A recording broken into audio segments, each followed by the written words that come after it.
Alrighty, welcome back to another Wordy Wednesdays. I'm your intrepid narrator, Fraggeth, and today we will be reading through the final installment, or the final portion of C.J. Cherryh's 40,000 in Gehenna. The edition I'm reading from is the Alliance Space edition, where it is combined with Merchanter's Luck, which has absolutely nothing to do with 40,000 in Gehenna, but they give you two really great tastes of the setting. Two rather radically different takes on what's going on. I don't know what buttons I'm pressing, but they're the wrong ones. There we go. Much better. I've got a slideshow of all the cover art and all the internal art I've got. There is one in particular that I haven't shown yet. Well, two, technically. Is it just the one? It might just be the one. There's another family tree floating around, which I'll read when we get to it. I don't think there's another map. Suffice it to say, you'll be able to see the progression fairly quickly and readily. The family tree is now is 2 pages at that point, to give you some idea of what it's looking at. But we're not there yet. So where we're at now is conflict looks pretty much imminent between the Cloudsiders and the Styxsiders. Caught up in the middle of all this, we have both Genly and McGee, who are two, I guess you'd call them anthropologists. I forget their official positions, come to think of it. It's actually a pretty good question.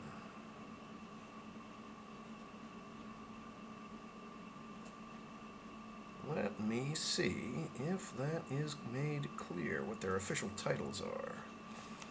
Here we go. Cloud Towers. McGee is a staff member. And Genly is a doctor and a staff member. So, shrug. I think they're both basically anthropologists / sociologists. Suffice it to say, they've been sent to study these burgeoning human populations. And Elizabeth McGee, in a dramatic turn of events, basically went through what most of the natives go through, and basically spends a bunch of time underground in the tunnels and warrens with the Calavans, and has picked up a bit of what's going on with the Calavans. They don't communicate the way we do. They don't communicate with words. It's gestures.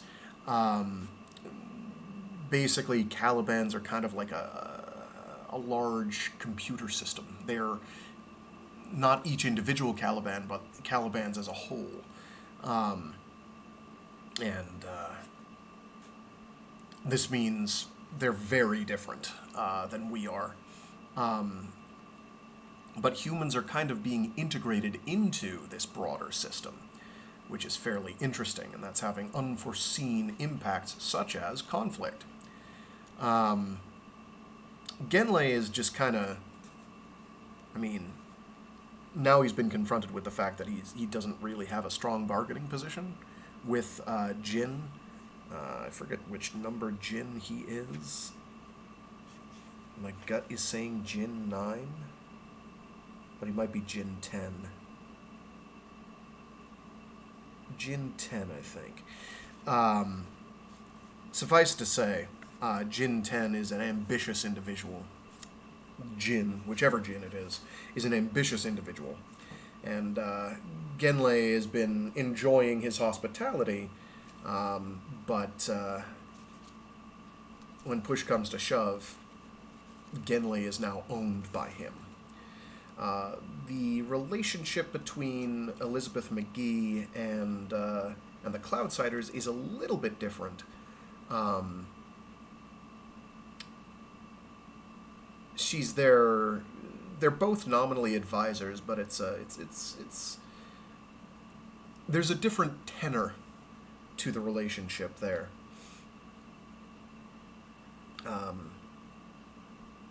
Eli is still very cautious about Elizabeth McGee, but once she went ahead and went through the Caliban experience, there's a bit more respect there, I guess. Anyway, the big thing is that conflict is brewing and looks imminent. So with that, let's get rocking and rolling. Yes, I'm at the right page. We will be going through the entire rest of the book. This could run a little long.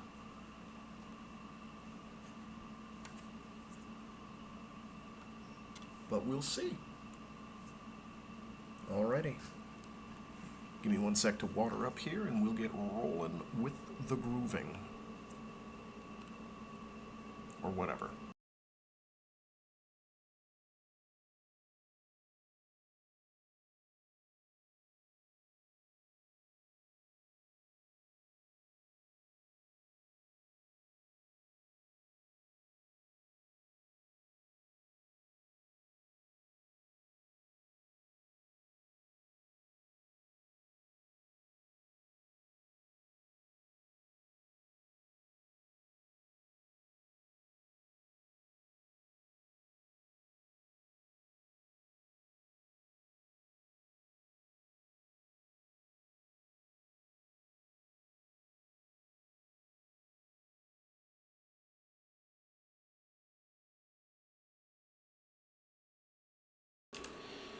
Chapter 45. Year 205, Colony Reckoning. Day 48. Cloud Towers. Something was amiss. Eli knew it. It had come in a great wave up the cloud side, like the building of a storm, like the sudden waft of change in the winter wind, like both these things, but this storm was in Caliban minds, and moved constantly, so that each day the sun rose on something new in the patterns across the cloud, so that mounds continually revised themselves, and the soft earth churned, collapsed, rose and fell again. The weirds patterned their distress. Tower work grew disorganized, the place grew untidy with neglect. There was winter work to do, and riders and craftsfolk tended to it alone, the little mendings of the walls after rain, the bracing up with stone. The weirds abdicated, mostly, and Calibans grew restive. Children fretted, sulked, retreated, reading patterns too. Cloud grew irritable. Taim kept much to himself. Din went back and forth between the roof and the depths, a frown between his brows. There was no staying from the roof. Eli went up to see what was written on the world, compulsively. Maybe it's supposed to be straying? But there's no R there. There was no staying from the roof. Eli went up to see what was written on the world, compulsively, throughout the day. Others did, and so she found McGee, staring outward from the rim. Riders, Dine and Branch, had paused in their work, bare to the waist and sweating in the unseasonal sun, muddy-armed from their wall-mending. 2 of her sons were there, Taim and Cloud. The nurses stood forgetting Cloud, while Taim sat beside an aged weird, only sat, his naked arms about his knees, in the shelter of the rim. Eli looked out, past McGee, with the sun at her back, her shadow falling long over the baked clay roof, the irregular tiles scored by generations of Caliban claws, eroded by winter rains. A drowsing Ariel noticed it was beshadowed and moved aside, sun-seeking.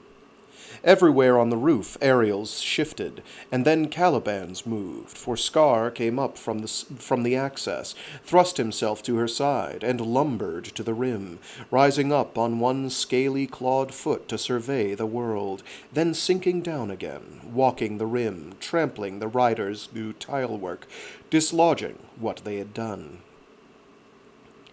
"Something's happened," McGee said, pointing outward. "The Styx pattern. Something's come out from it." "Yes," Eli said. The wind stirred at her robes, pulled at them, at her hair and McGee's. "What's going on?" McGee asked. And when she was silent, "Has something moved from the Styx?" Eli shrugged. For all the warmth of the day, the wind was chill. "First," Dine appealed to her, at her right, with Branch and the others. First, as if she could mend it. She did not look that way. She walked up beside McGee, rested her hands on the rim, staring outward at the world. "Have they moved?" McGee persisted. "Yes," she said. "Oh, yes, McGee, they've moved." "They're coming here." Eli looked at her, and a strange, sad sweetness came to her. "Oh, McGee," she thought. She had waited for this thing all her life. Now that it was here, there was someone it truly horrified. "McGee, my friend." She smiled then, not so distraught as she should have been. "You are simple." But to make it lighter, she laid a hand on McGee's shoulder, then turned and walked away to the downwards entry, ignoring the eyes of all the rest. "First!" she heard McGee call after her. "Eli!" So she stopped, curiously tranquil in this day. "I have to warn the base," McGee said. No, calm." "Are they in danger?" McGee asked. She stared at McGee. There were other things to think of. Other folk had begun to arrive from below. Din was one. Two-Stone was with him. Beside them all stood Dine and Branch, still waiting. "First," said Dine, fretting at her. "Do what first?" 3 of the elders had come up, their white hair blowing in the wind.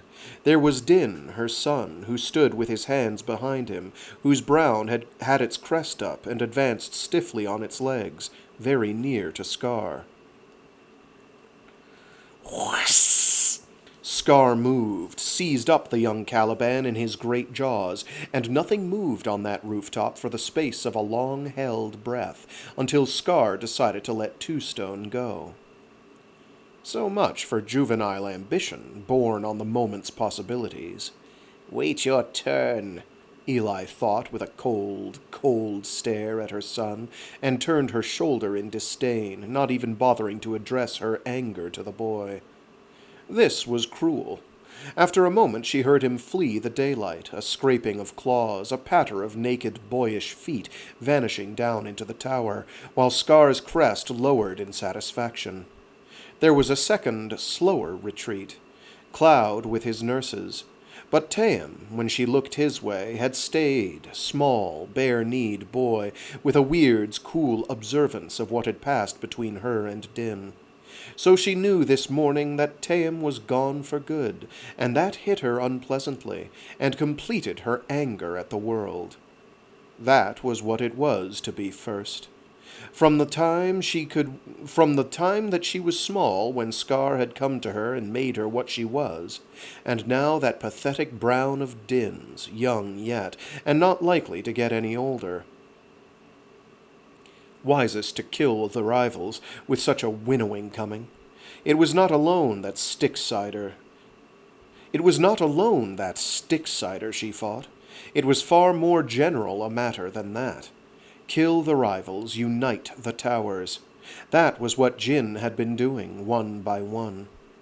She walked and looked about her, and Calibans and Ariels shifted, a scaly wave, a refixing of gold and sea-green eyes all set on her. She looked about her from the tower rim to the patterns, the river, the towers, the bright sea to which the river ran. "Go bring," she signed abruptly, facing Dine. Aloud, "Pea." Dine started away in grim haste. "Taim," she added, which command turned Dine about at the entry with bewilderment on his face. "Bring him too," she said. "Tell him to mind his manners. He knows." She hoped he did. She seldom felt Taim active in the patterns. The new towers were isolate, and for Taim the 12 towers Calibans made a whorl with a silent center. Pia they made as sunward, full of activity, but Taim was silence, like his son. "Bring them," Dine echoed her, as if he could have mistaken it. "And if they won't come?" Taim, he meant. If Taim won't come. She gave Dine no answer. Dine went. Perhaps her son had read it all too. Perhaps he read his death out there, patterned on the shore.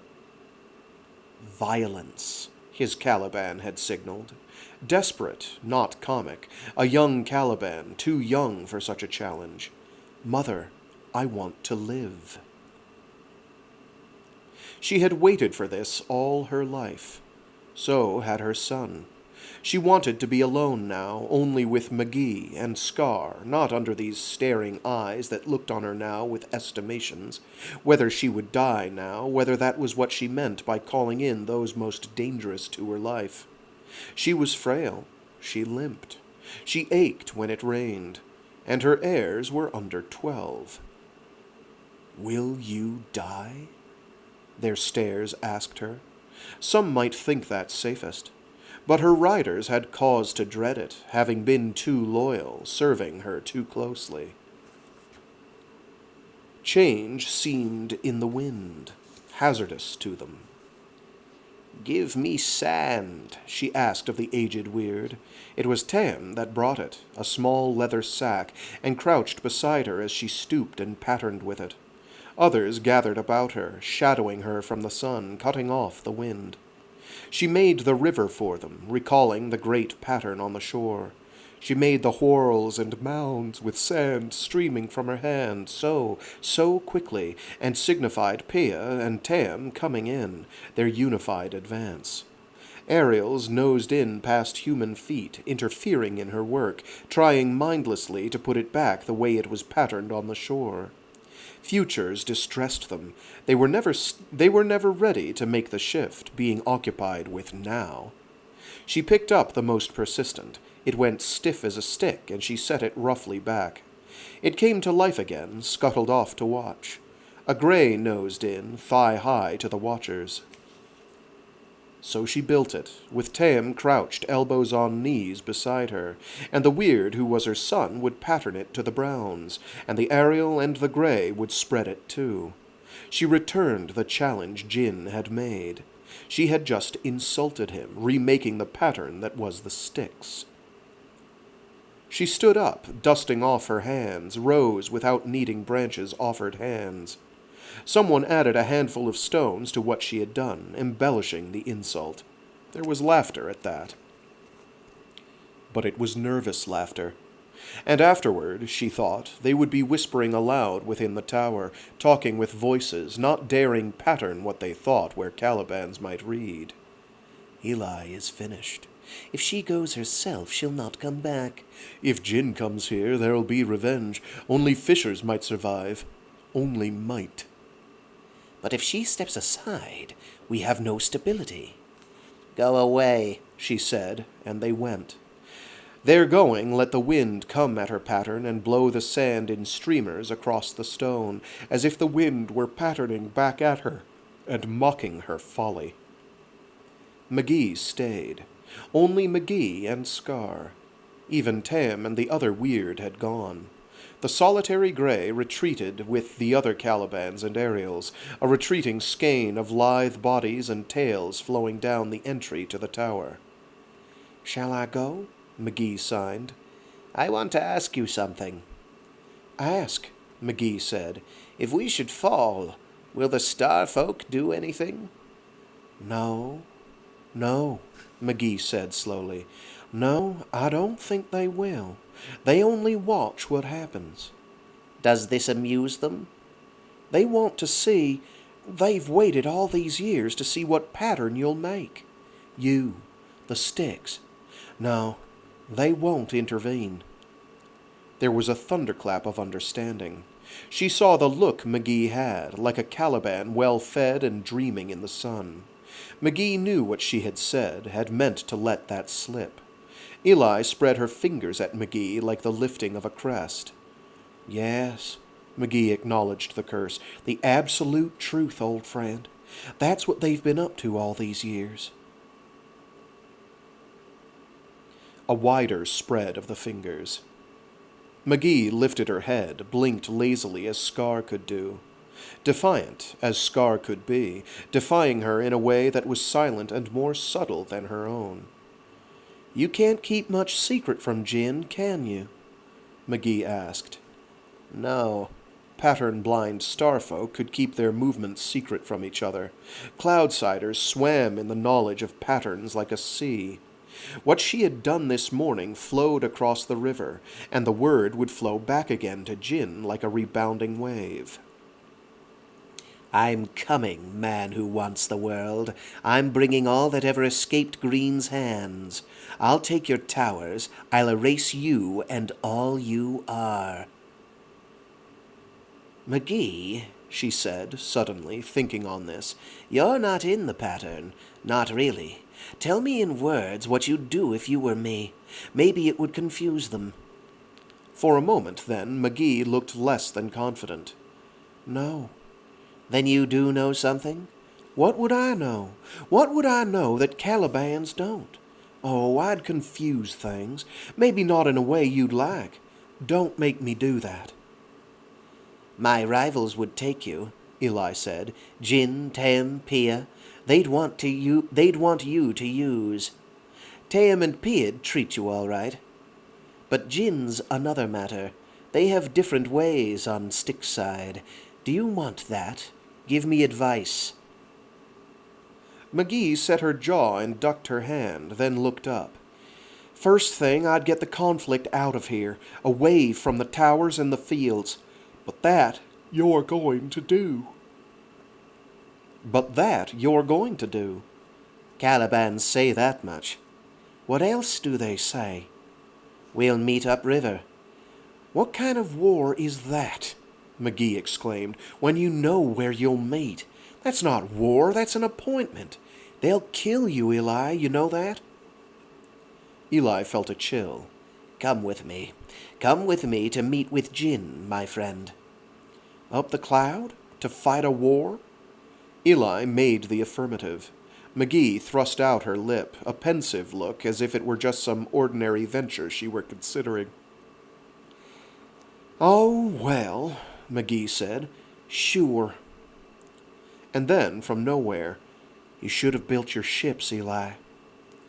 What's that mean? You should have, that's all. You think I'll die? What would you leave behind you? McGee had a way of walking ground others knew better than to tread.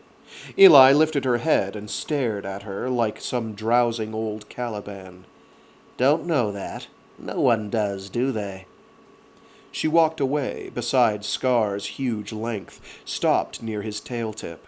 Never wore leathers myself. Got some, though. Wished I could, now and then, just take Scar and go. Ships, Eli. She stared at this insistent starman. What was I supposed to do? No, was that what I was supposed to do? Was that what you were waiting for? She recalled a day on the beach, the launching of her boats, a starman watching from the shore. Of course, she said softly when McGee answered only with silence. Her heart plummeted. Of course. Scar had chosen her for one reason. Of course, starmen also came equipped with reasons.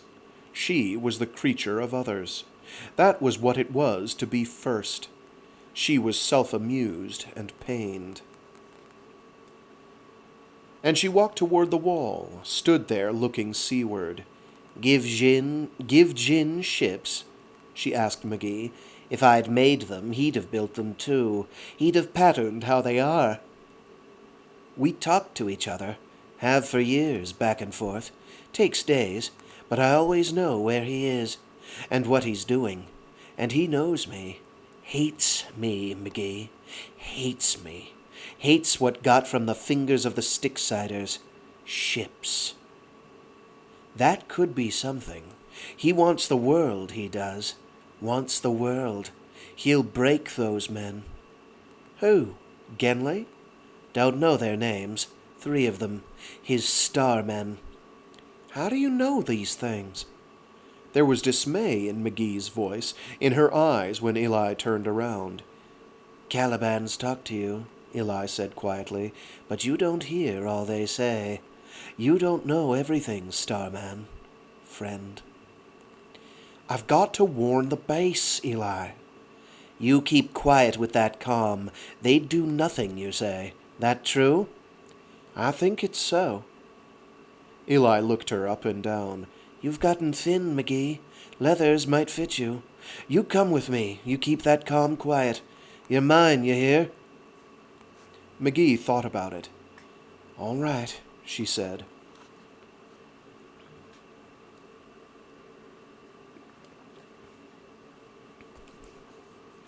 Later that day, Peah came, grim and frowning, came, quite tamely, into hall, her Caliban behind her. She had not brought her heir, came armed only with a knife, and stood there in front of the chair she had stood behind so often when Eli had ruled.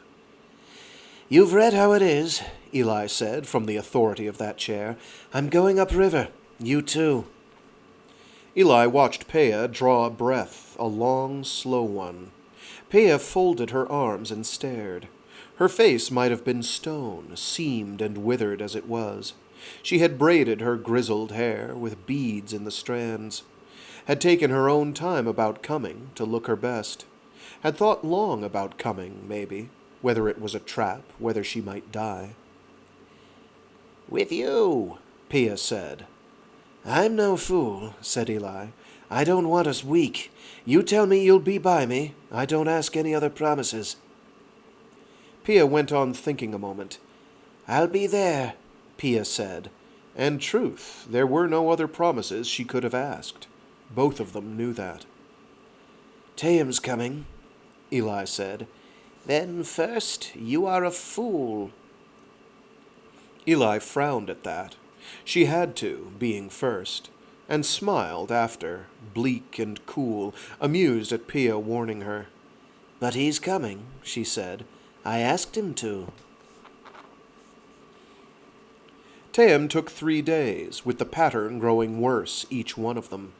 But come he did, with his riders across the cloud, enough to raise the dust, to veil the shore in amber clouds. He crossed the cloud alone then, just himself with his Caliban. Been a while, Tayam said when he stood in hall where Peah had stood. It had. He had not changed. The presence was the same. But it added up differently. There was no sun. S-O-N, sun. And she herself had changed. She met his eyes, saw him for what he was worth in the daylight as well as dark. He was straight and tall, ambitious. Why else had he wanted her in those years? She had no grace, was not fine to look on. He was. Din's father, he had come too, and stood by her now, one of her riders, nothing more. Din was there, against the wall, and Peah stood close by her side. And Cloud's father, one of the long line of Cloud, same as Peah, out of Windward Tower, he had come. So all her men were here, and their kin, and 2 of her sons. Why didn't you kill me? Tayam asked her outright. And that was like him, too.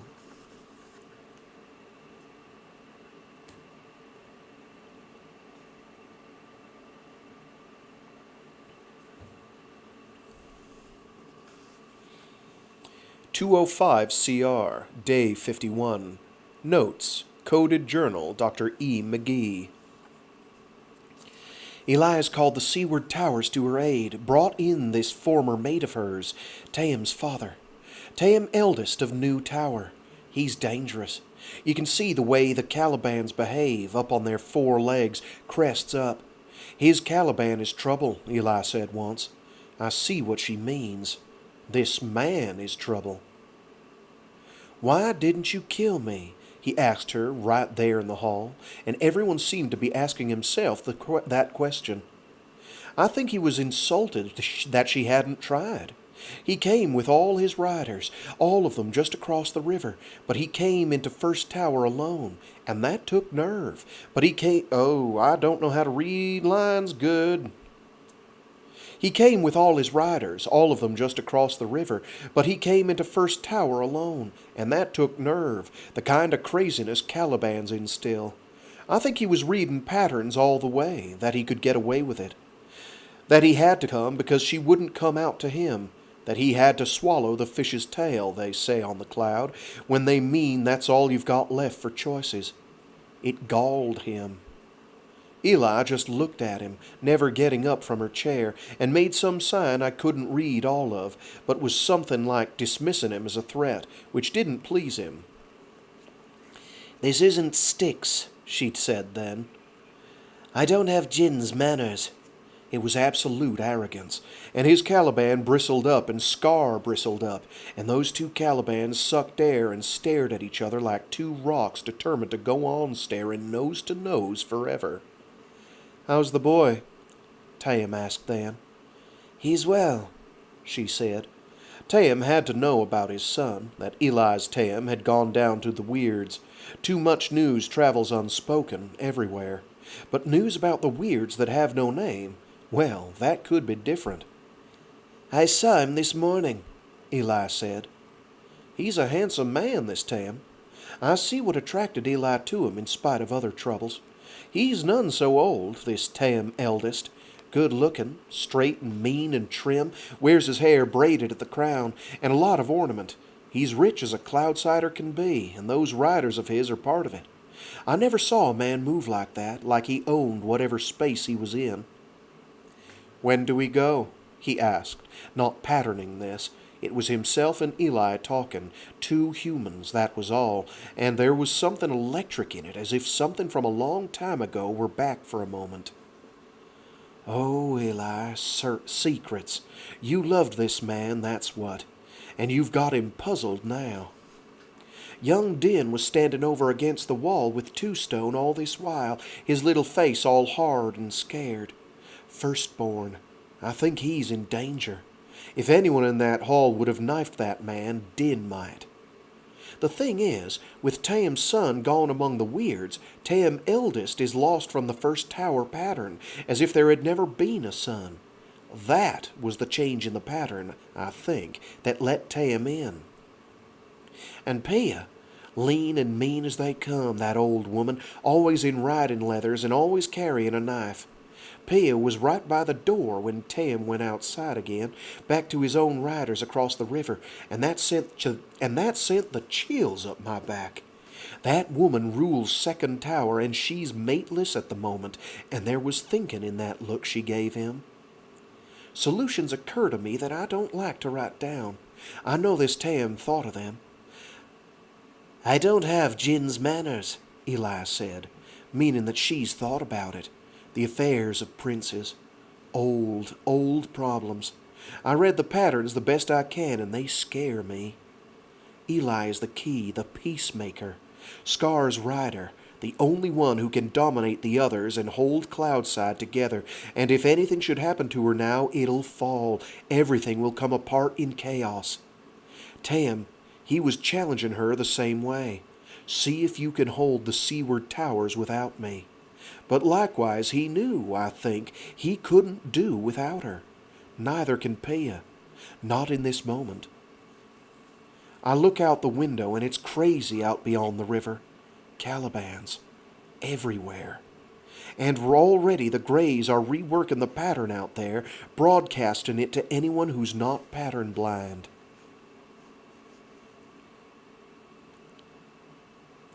Chapter 46. Message. Station to Base Director. Survey picks up increased activity on the cloud. A frenzy of mound building answering this advance of the Styxsiders from the river. It seems clear that the Cloud River is aware of what is happening. Through spies, perhaps. The mounds suggest ramparts, but they are curiously placed as defense, and the lines change constantly. We observe no such activity on the part of the Styxsiders. They only camp and advance, averaging 30 kilometers a day. It seems clear that there is a massing of Calibans for defense or attack at the Cloud River settlement. These have come back from the 2 seaside settlements, and their numbers are being augmented hourly. Observers in the field are at hazard. Message. Base Director to E. McGee in field. Genly and team are missing on Styxside. Do you know anything? Memo. Security to Base Director. Agents in field are proceeding with utmost caution. War seems imminent. Field agents are reporting unusual aggressiveness on part of Calibans. Memo. Base Director to Security. I don't think there's any question Genly, Kim, and Manin are with that movement toward the cloud.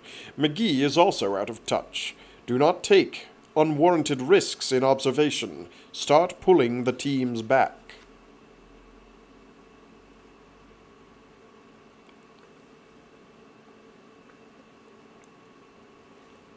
Chapter 47. Year 205 Colony Reckoning. Day 60. Cloudside.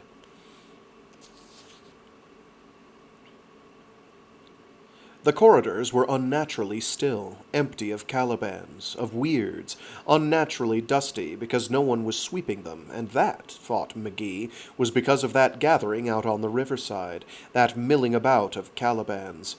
Fisher nets got tangled. Someone hauled in a gray by accident, but it survived. Something large surfaced in the river, just a great gray back, and no one saw it again. Curiosity, someone said. They've noticed. But McGee had no notion who that they were, unless sea folk. Great Calibans moved in that no one owned, just arrived, presumably from upriver, from the forest. There were giants among these newcomers, but weirds kept them to the pattern across the river, and they tried none of the local Calibans. Wild, McGee thought, or tame. There was no distinction. And they remained, harbingers of trouble up the cloud, while Eli delayed to move. The riders fretted. The Calibans seemed indecisive. It all seemed wrong. And the halls grew dusty with neglect, under the wear of feet both shod and clawed. The sun shafted through the clouds within the innermost halls, dust motes dancing. So she came in on Din, in a little used way, a shadow. So she came on Din, in a little used way, a shadow in the dust motes. She had not looked to meet him. Din, she said by way of greeting, haven't seen you. He had not come for stories. She missed that. He remained a shadow to her, mostly, with Two-Stone close against the wall, a Caliban silhouette out of which the light picked tiny details, the color of a nose, a lambent eye too shadowed for color, staring at her. Din said nothing, but bowed his head and stood aside for her to pass. "Din, are you all right?" she asked.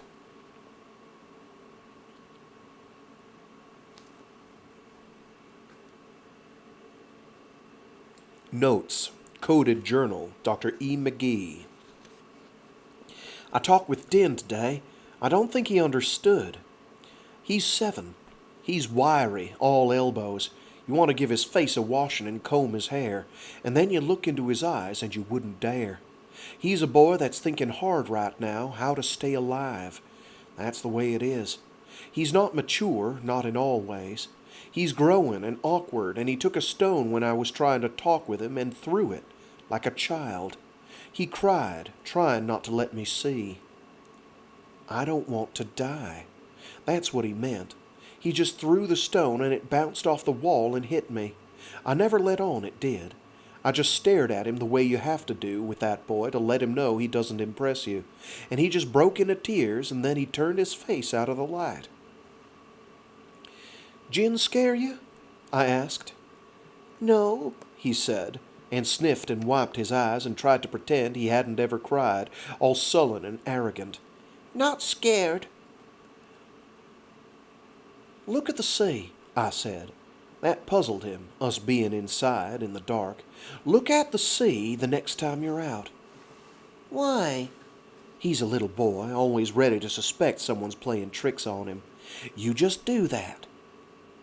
I started to talk about boats, which we had talked about before. He just made that stone-dropping move. "I don't want to talk." "You be smart," I said. "You want to live to be a man?" That got his attention. So that was what he was thinking about. "Just be smart," I said, not knowing how to advise him, because it's not my world, it's his. "Your mother wants you alive, you know that? That's why she's got that Tam around, because what's coming up that river is mean and it's coming here, you know that?" He squatted there, thinking about that, and then I figured out that scene on the roof where he defied his mother, where his little Caliban took on Scar, who makes 10 of him. Scared. Just scared and full of fight, this boy. Eli's son. I tousled his hair, and no one touches him much. It's not Cloudsider way. He set his jaw and ducked, but he looked pleased as that sullen little face of his does these days. "Poor boy. Your mother loves you. I do." "I like you," I said then. He looked pleased. If he were a Caliban, his crest would have settled. That kind of look. His Caliban moved up and nearly knocked him off his haunches, putting its head in our way. They know where the sunlight is, the attention. I don't know how they know or how much they understand. "Fight," I said, "but be smart." "Eli say that?" he asked. I lied about that, but I thought she would if she were not busy. But she said I should take care of her sons for her, so I guess it was, in a way, the truth. I talked to Cloud, too, but that's nothing. Cloud's too young to know much. And Tam knows. Who knows what a weird knows, but too much for any 5-year-old and too different to hear anything I could say. Scar talks to him. All the Greys and Ariels do. Presumably that's enough. We're running out of time. We have to move. I don't take this book when we do. I won't take this book when we do. I'm burying it, in case. They'll lend me a spear to use. Diane showed me how to hold it. I'm supposed to ride, one of the free Calibans the Weirds have come up with on this side of the river, the kind that don't let themselves belong to anyone. I've seen it. We've looked each other in the eye. It's not particularly big. I patterned to it, and it nosed my pattern, but would... let's try that again. It's not particularly big. I patterned to it, and it nosed my pattern, but it wouldn't give me anything back. This is not a friendly one, but it's born to the Cloud River pattern. Diane says, and so I trust it doesn't hate me in particular, just the idea of being a beast of burden. That's a human thought. And then I remember that I'm sitting in a house they made, in a land they own. I'm sitting in a world of the statement they've made about Cloud River. I'm sitting in a word of the statement they've made about Cloud River, one of the folk who write in squares and angles. One of the folk who write in squares and angles, no less. And it's going to go where it pleases while I'm on its back, because I can't stop it. I can't defend it either, not with that spear. And it knows. Chapter 48, 205 CR, Day 97, Upper Cloud.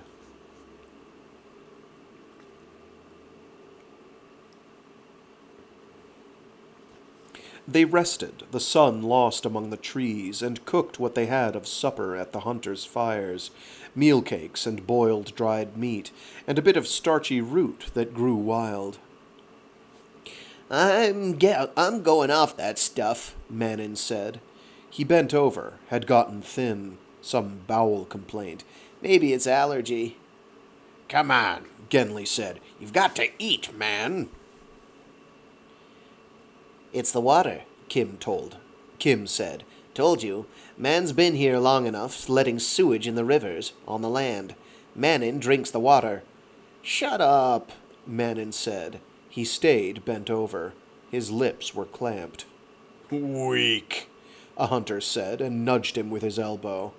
This was Hez, who had Manon to carry, behind him on his Caliban. The Cloudsiders, they feed you to the Caliban, Starman. Manon got up and went beyond the firelight, riverward. Huh, Genly said. That was nothing unusual, not the last 2 days. He ate his meal, watched the hunters about the fire. It was a man's community, this. All hunters. Jin's own scattered wide in many camps along the streamside. how many? He had asked of Jin. Jin had shrugged, but he had added it himself, from the number that he could see, that it was a great number, thousands upon thousands. The station would have seen them move. The station would spot the fires tonight and count them. The station could sense their presence virtually everywhere. But it would do nothing. This barbarian lord, this Caesar on the Styx, had gambled. No, not gambled. Had calculated what he could do. Would take the whole world while the base and the station watched. Would deal with base and station then, himself, literal master of the world. Poor McGee, Genly thought. poor bastards. He made a dry grimace, swallowed down the brew. It had gone sour in the skins, taken on flavors somewhere between old leather and corruption, but it was safe. Kim was right. Boil the water. Drink from skins. Man had loosed his plagues in Gehenna. Now it went the rest of the way. Now the weak went under. That was all. Manon, someone said. Men went off into the brush. Hey, Kim said, anxious, and got to his feet. Hey, let him alone. He's all right, Genly said, and stood up. Suspicion. They were still strangers. He pointed, waved at Kim. Get him before there's trouble. Stop them, Kim said, hesitating this way and that, pushed aside by the hunters. His eyes were wild. You do something! There was laughter from the brash. A crashing of branches. Laughter and quiet then, but for the breaking branches. So they brought Manon back and set him down by the fireside. You, Kim said, you talk to them. You've got the means. Shut up. Genly squatted down, gave a scowling stare at the hunters, put a hand on Manon's shoulder. Manon was white. Sweat glistened on his face in the firelight. He shook at Manon. All right. Manon's teeth were chattering. He sat hunched over, shook his head. Get the skin, Genly said. I'm not your bloody servant, Kim hissed. You don't give me orders. Get the skin. You take care of him. You bloody take care of him, hear me? Jin had come. Genly saw it, gathered himself up in haste, drew a deep breath. Jin stared at the hunter leader, at him, at one, the other, at one and the other, hands on hips. It was not a moment for arguing, not an audience that would appreciate it. After a moment, Jin gave a nod of his head toward the second, the smaller circle of hunters. Genly, he said. Genly came aside, hands in his belt, walked easily beside Jin, silent as Jin walked, on soft hide soles, crouched down by the fireside as Jin sat, one of them, a leader with his own band, however poor it was. He had his beads, had his braids, had his knife at his side, like the rest. Moved like them, silent as they. He had learned these things. "This Manon," Jin said with displeasure. Sick, Genly said. Bad gut. Jin thrust out his jaw, reached out and clapped a hand on his knee. "Too much patience.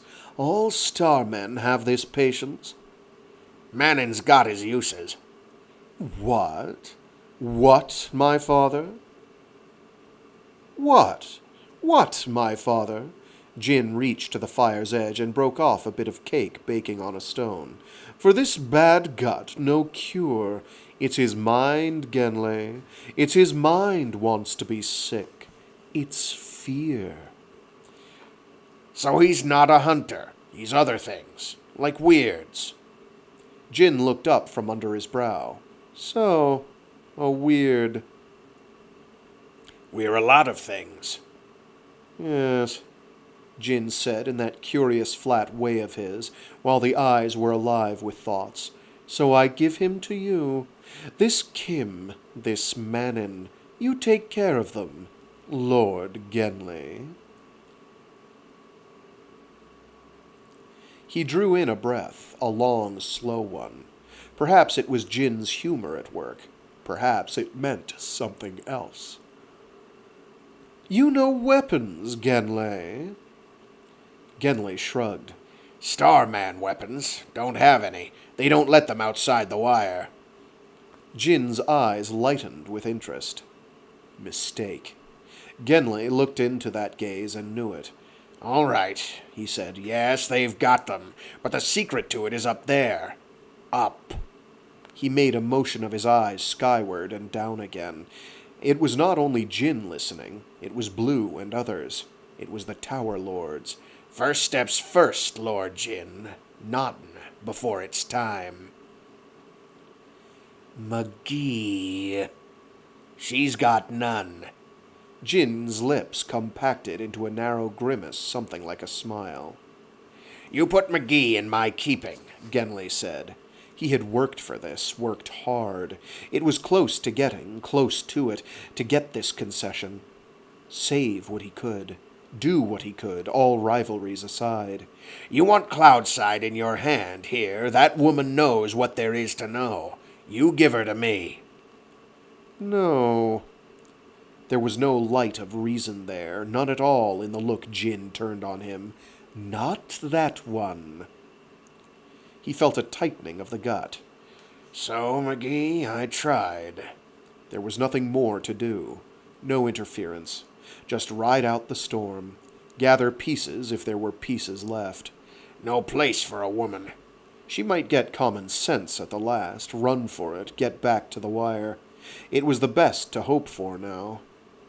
If Eli let her run.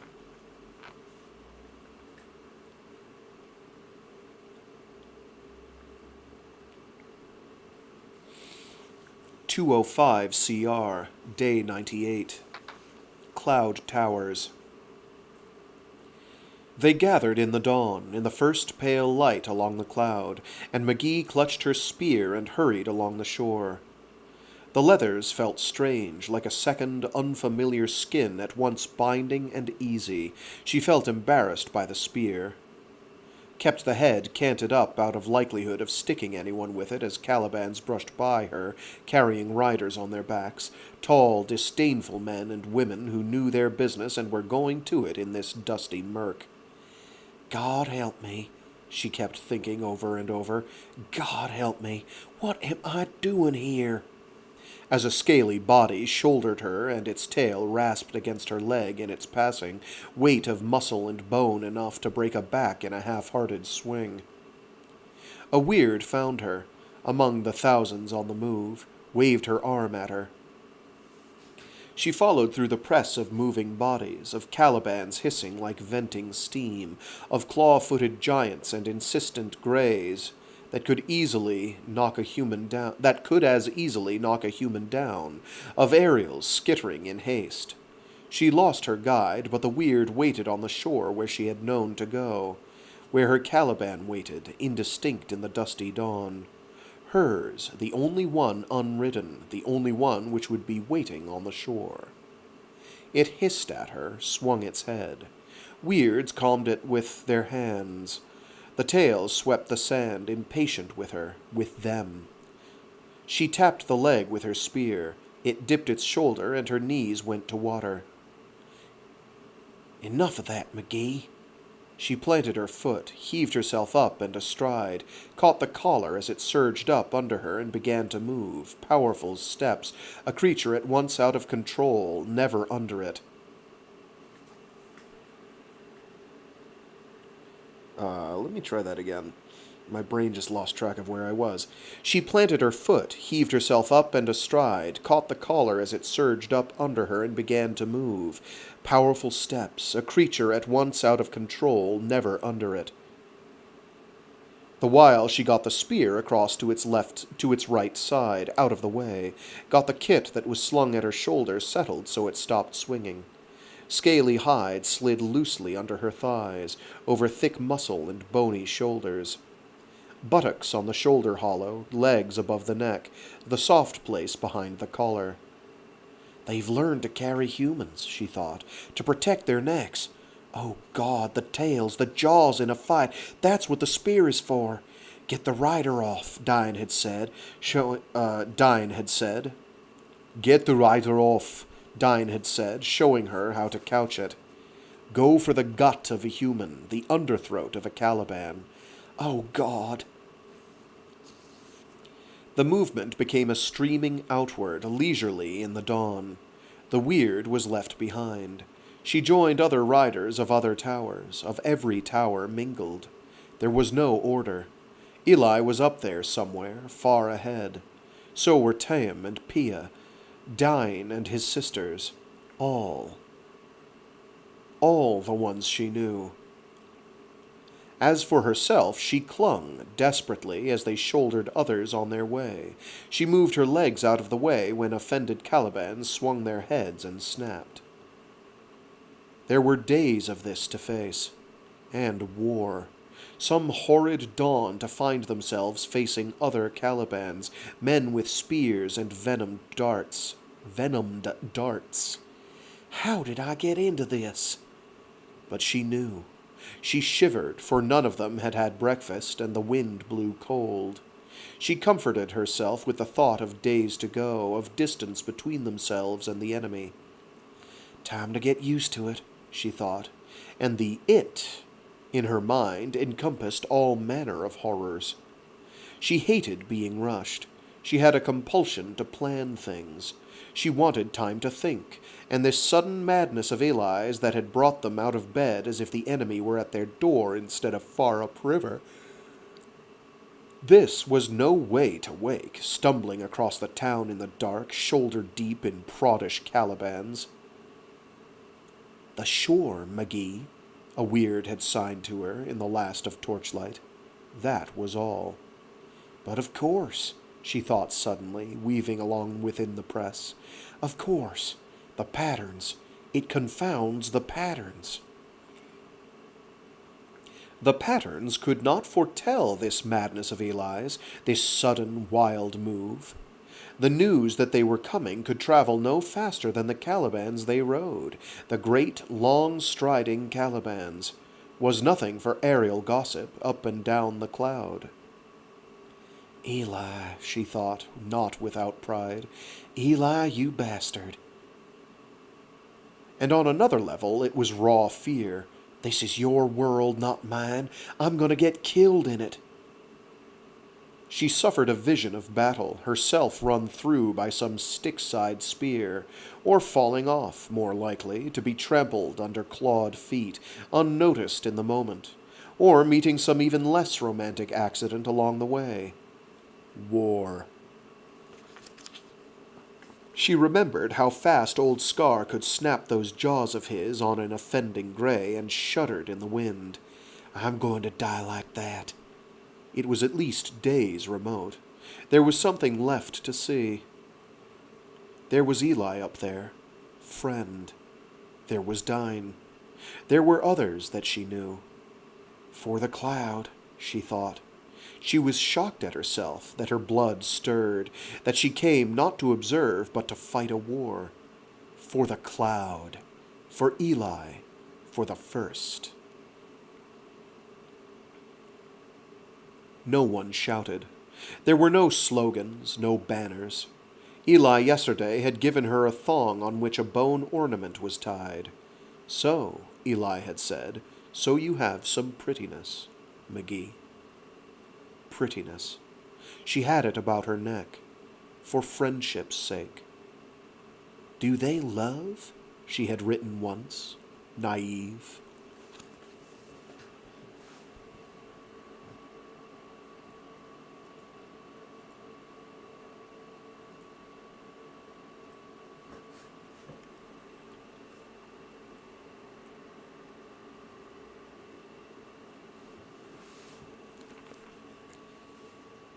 Chapter 49, Day 205, Year 205, Colony Reckoning, Day 107. Memo, Base Director to all staff. Orbiting survey shows the Styxside column advancing under cover of the woods headed toward the cloud 200 meters east of the Cloudside, 200 kilometers east of the Cloudside settlement. The Cloudsiders have advanced 75 kilometers at a very leisurely pace and appear to have stopped in a place where the river offers some natural defense. Message, Base Director to Station. Negative on query regarding whereabouts of 4 observers. COM is inactive. We suspect the presence of observers within the columns, but we are not able to confirm this without risking other personnel and possibly risking the lives of the observers themselves in the warlike movements of both groups. Request round-the-clock monitoring of base environs. We are presently discovering increased Caliban activity on our own perimeters, both along the riverside and in burrowing. This, combined with the sudden massive aggression we are witnessing outside, is, in the consensus of the staff, a matter of some concern. 205 Colony Reckoning, Day 109, 02:33 hours. Engineering to Base Director. We have an attempt at undermining in progress, passing the fence at marker 30. 02:36 hours. Base Director to Security. Stage 1 perimeter defense. Stage 1 defense perimeter marker 30. 03:40 hours. Message. Base Director to Station. The defense systems were effective at primary level in turning back the intrusion. We are maintaining round-the-clock surveillance. We are advising agents still in the field of this move. Since Caliban violence seems generally directed toward structures and not toward individuals, some staff members have suggested that those agents in open country are not likely to be the objects of aggression, and may be safer where they are than attempting to approach the base. Agents are being advised to use their own discretion in this matter, but to lend at once toward high stony ground where feasible. More extensive report will follow.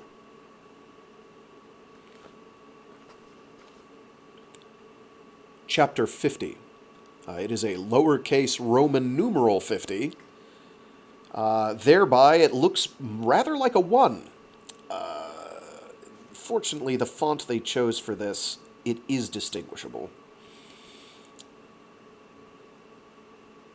Chapter 50. Year 205 Colony Reckoning, Day 112. Cloud River. Calibans, Eli said, have tried the base. Yes, McGee said, sitting cross-legged in their camp, among others who sat near Eli and Scar, but her brown had deserted her when she dismounted. It always did, moving off alone to the river, though other... What? It always did, moving off alone to the river, though other Calibans stayed by their riders, and she was downcast, having read what she had read in the stones this morning, the small things Ariels did, copying the greater patterns current in the world. The little messengers, mindless, making miniature the world. They said the base had held. They said that, too. They said that Jinn was near. What do they do, Eli asked, to turn back Calibans? McGee worked numb hands, her heart beating fast with notions of heroism, of refusing to say, but it was Eli asking, friend, first, her first, who had made her one of them. There was a great silence about her. Eli simply waited, Gehennan fashion, would wait long as a Caliban could wait for that answer. They put a thing into the ground. It smells bad. It goes in under pressure. Calibans won't like it. But there's worse that they could do. A lot worse. There's ships. Some looked skyward. Eli did not. She looked frail in the firelight, looked gaunt, her beaded braids hanging by her face. There was Pia by her, Pia's son, a man full grown. On Eli's other side sat Tam, silent as Tam usually was. They won't, said Eli. McGee shook her head. Why? Tam asked. To see what pattern we make, Eli said quietly. So we'll show them. Huh, said Tam, and stared into the fire. He was methodically seeing to his darts, to the tiny wrappings of thread, in case the rain had gotten at them. Something splashed in the river, a diving Caliban. Sometimes there were other sounds, the scrape of claws on earth. The pattern went on about them. There was no fear of ambush, of something breaking through. McGee understood this word in which they traveled. Cloud, it said, and nothing alien got into it. A mound was between them and the Stygians. It would not be breached quietly. McGee went back to her notes. It's quiet tonight. It's a strange way to fight a war. We know where they are, and it's just as sure they're not moving yet. Tomorrow, maybe. We heard about an assault on the wire. That's Styxside Calibans, I think, not Cloud. They're a different kind, and not different. I wish I understood that point. Why two ways exist, so different even among Calibans. Nations? But that's thinking human style again. Are we the difference? I don't even know who's at war out here, us or the Calibans. Mine puts up with me. I don't know why. A wild Caliban takes a human onto his back. No training, nothing. It's all its idea. I don't even pretend to control it.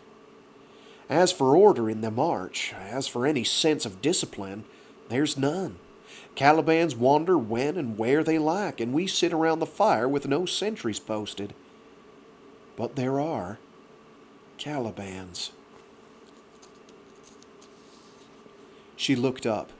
Close by her, couples moved through the camp, going the way couples went these last few evenings while they had leisure, while this strange peace obtained. Tam took Eli's hand, looked at her. So they had passed the night before. They rose, went off together. Pia got up in a peak, dusted herself, found one of her own riders. So did her son. There are pairings in the camp. It's a strange thing, as if all the barriers of tower loyalty were down. As if there was a sense of time being short. As if there were a sense of time being short. There's a fondness among these people, the way they've left everything behind, the way Calibans that normally won't tolerate each other have gotten unnaturally patient. But it's territory, the cloud. Maybe they see it that way, that all of a sudden they all belong to the same territory. Eli and Tam have paired up. I don't know why.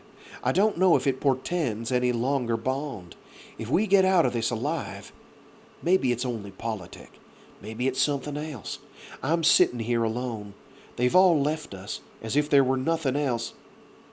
They've all left, as if there were nothing else. A shadow fell. Dine sat down by her, just sat on his haunches as she looked up. The fire shadowed his face. His long hair hung about his leathered shoulders. He wore beads hanging from a braid at the side of his head, among the rest of his locks. He was very fine, she thought, very fine. Any woman had to notice when Dine sat down that close to her.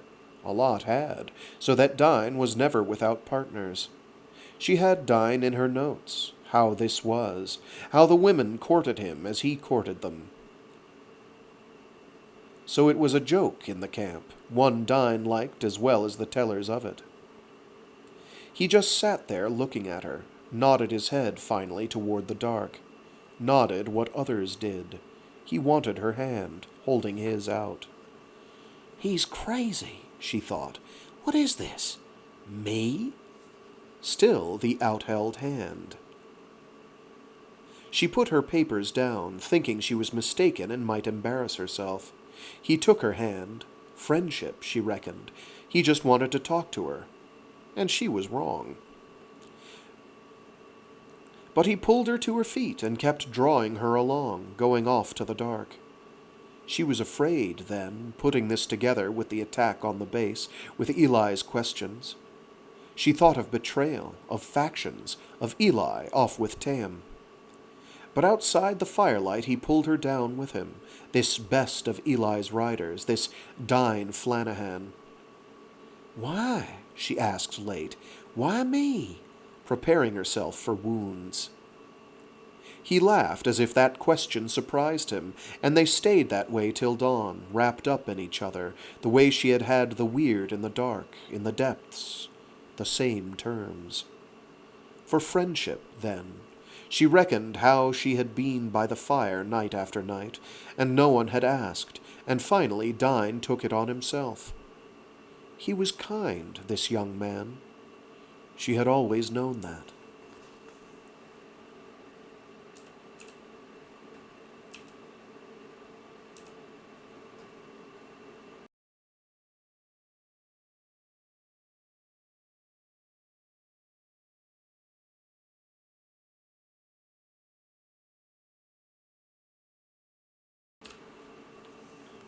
Chapter 51 205 CR, Day 113, Cloud River. There was no coherency about it. The cloudside patterns were confused, sudden advance, and then this dawdling along the banks. They're crazy, Blue said, with shaking of his head. They're farmers, said Parm. Cloudsiders, Jin muttered, still anxious, scowling because he saw his men making light of it, because he saw his own camp less ordered than he liked. His men grew quiet, reading his mood. They were wise, the men nearest him, at least to duck their heads. But he suspected, in the least niggling way suspected, that he was too cautious in their eyes, that there would be whispers if they dared. This Eli, he said, not for the first time. This Eli's nothing. But this isn't one tower. There's numbers. You keep thinking on that. Here. They faced him across the fire, men he had won, tower by tower, themselves. He had his starman by him, Genly. Genly sat at his left hand to do what he wanted, to tell him what he asked. The cloud towers, that had waited settling too long. There was McGee, and that woman, and women worth the having, workers for the fields, these Caliban riders to deal with at his leisure, to teach the others what defying him was worth. Any of them they got alive, far from the sight of the wire. These women that played at war, today would be scores settled. Sorry, there would be scores settled. Indeed, scores settled. So this one here, that last paragraph was yet another classic example of C.J. Cherryh using basically every part of the punctuation buffalo. So I'm going to read the whole bugger out to you, and it has everything but hyphens. Actually, it does have a hyphen in there, but no long hyphens. That's about the only thing missing. That and a proper colon. So I'm going to read it out, including punctuation, so you see what I'm dealing with here. I adore C.J. Cherryh. They faced him across the fire, comma, men he had won, comma, tower by tower, comma, themselves, period. He had his starman by him, period. Genly, period. Genly sat at his left hand, comma, to do what he wanted, comma, to tell him what he asked, period. The cloud towers, ellipsis. Ellipsis. The cloud towers, ellipsis. That had waited settling too long, semicolon. There was McGee, semicolon, and that woman, semicolon, and women worth the having, semicolon. Workers for the fields, semicolon. These Caliban-riders to deal with at his leisure, comma, to teach the others what defying him was worth, comma. Any of them they got alive, ellipsis. Far from the sight of the wire, period. These women that played at war, period. There would be scores settled, period. Indeed, comma, scores settled, period. Beautiful stuff. Now I'll read it as written, so we can move on. They faced him across the fire, men he had won, tower by tower, themselves. He had his starman by him, Genly. Genly sat at his left hand, to do what he wanted, to tell him what he asked. The cloud towers, that had waited settling too long. There was McGee, and that woman, and women worth the having. Workers for the fields, these Caliban-riders to deal with at his leisure, to teach the others what defying him was worth. Any of them they got alive, far from the sight of the wire. These women that played at war. There would be scores settled. Indeed, scores settled. Tomorrow, he said, having thought it out, we go by them. Past? Echoed Blue. We go out from the shore. He signed it as he spoke, frowning to himself, to no one in particular, satisfied, well satisfied now he had mapped it out. We come at them from the south. Let these Cloudsiders have the water at their backs. We drive them off the shore. Caliban matter then. All Caliban. Caliban matter then. All Caliban. There were grins, figuring how it would be, darts for what riders remained astride, Calibans coming up from below, seizing legs, embattled Calibans lashing the water to froth. It was not a way to get caught in that kind of action. This woman, gullible, continued on the shore, going where Calibans wanted to go. Of course they wanted to go, where the ground was soft, where they could throw up mounds to ring their camps, where there was fish abundant to satisfy Caliban appetites. Fish. On so small a thing to lose a war. There were voices, too loud, at the edge of the camp. "What's that?" he asked, vexed. He stood up. Genly started off from him. "What is that?" "I'll see," Genly said. Manin. The starmen were in that direction. Another matter with the starmen. Genly was running, crossing the ground. He went more slowly, overtook Genly where Genly came up against Vil and his lot. It was the starmen. Voices were raised. Genly shoved. Vil shoved back, and Vil's band had weapons. "Where?" Jin asked directly, thrusting an arm between Vil and Genly, levering them apart. Blue moved in, got Vil's attention with a spear shaft. "Where?" "Don't know where," someone said. Genly ran, riverward. The spear was quick, coming from the side. Jin stood there a moment, seeing this, seeing Genly down, writhing on the spear. The hunter pulled it out. Jin drew a breath, just held out his hand. Blue gave him what he asked for. The smooth wood filled his hand.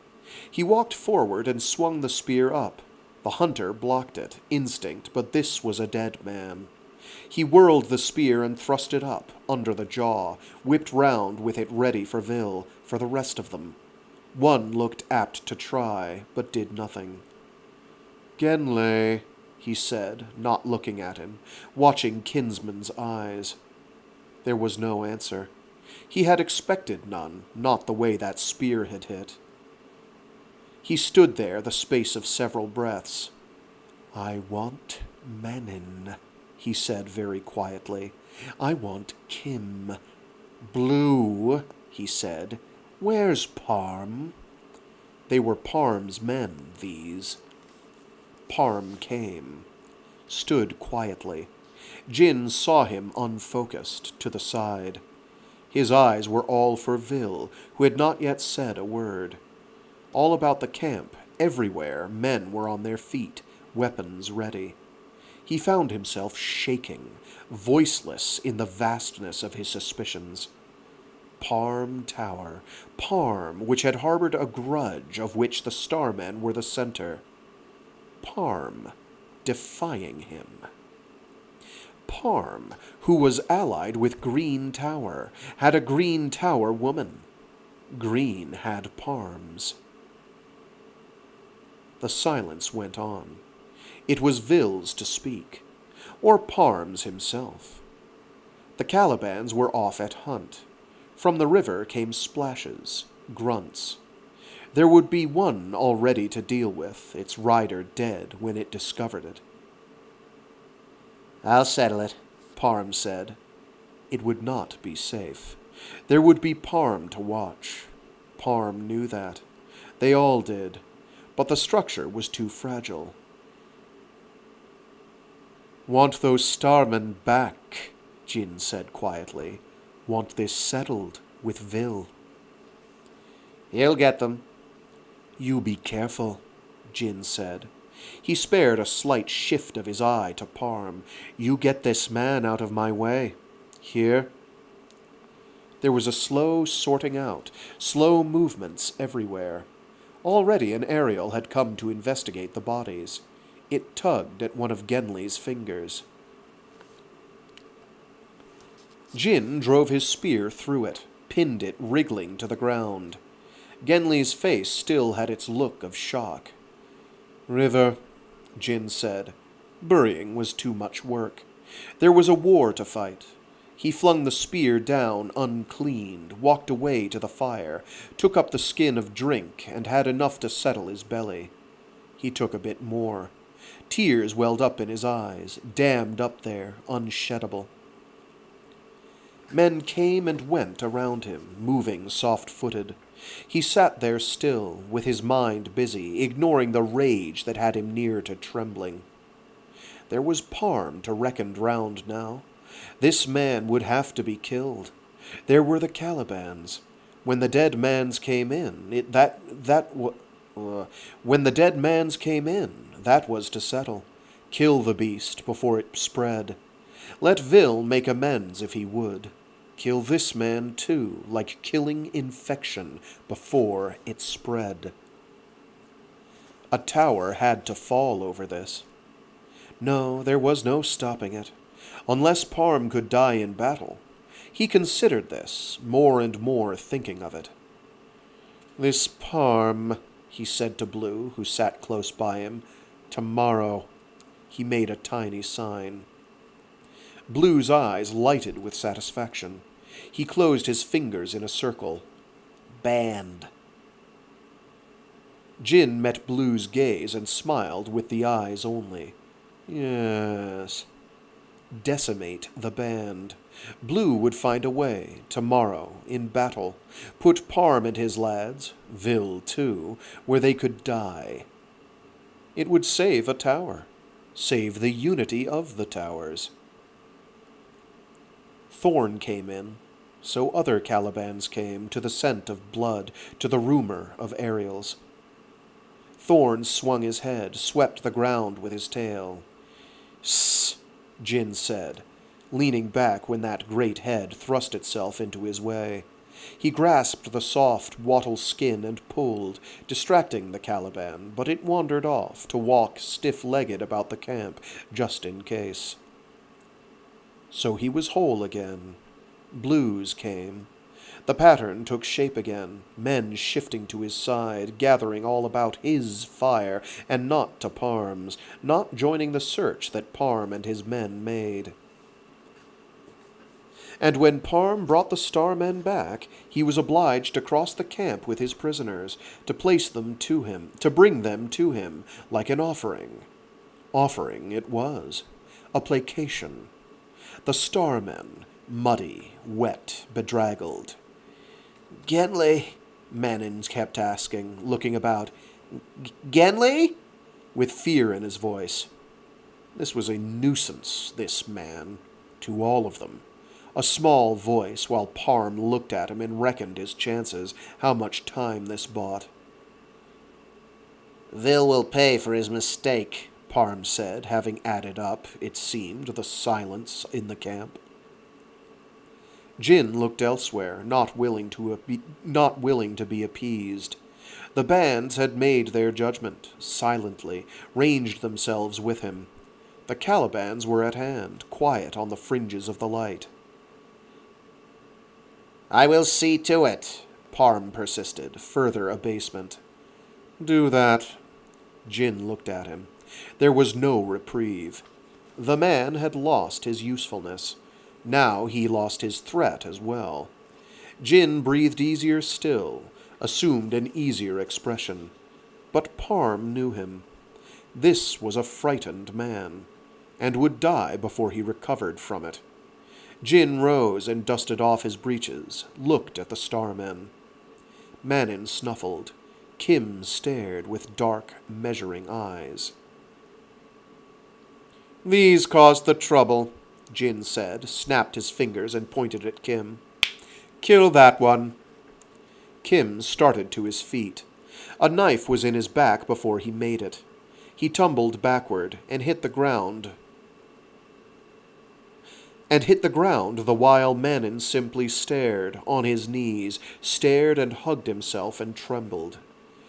"Now you see how it is," Jin said, squatting down, face to face with Manin. "Genli's dead. Now you're what I have. He stood up again, looked round him at the hunters. "This man's sick, don't you see? Keep him warm, put him near the fire. He'll want something to eat. He'll know not to run again, and you'll know how to treat what's mine."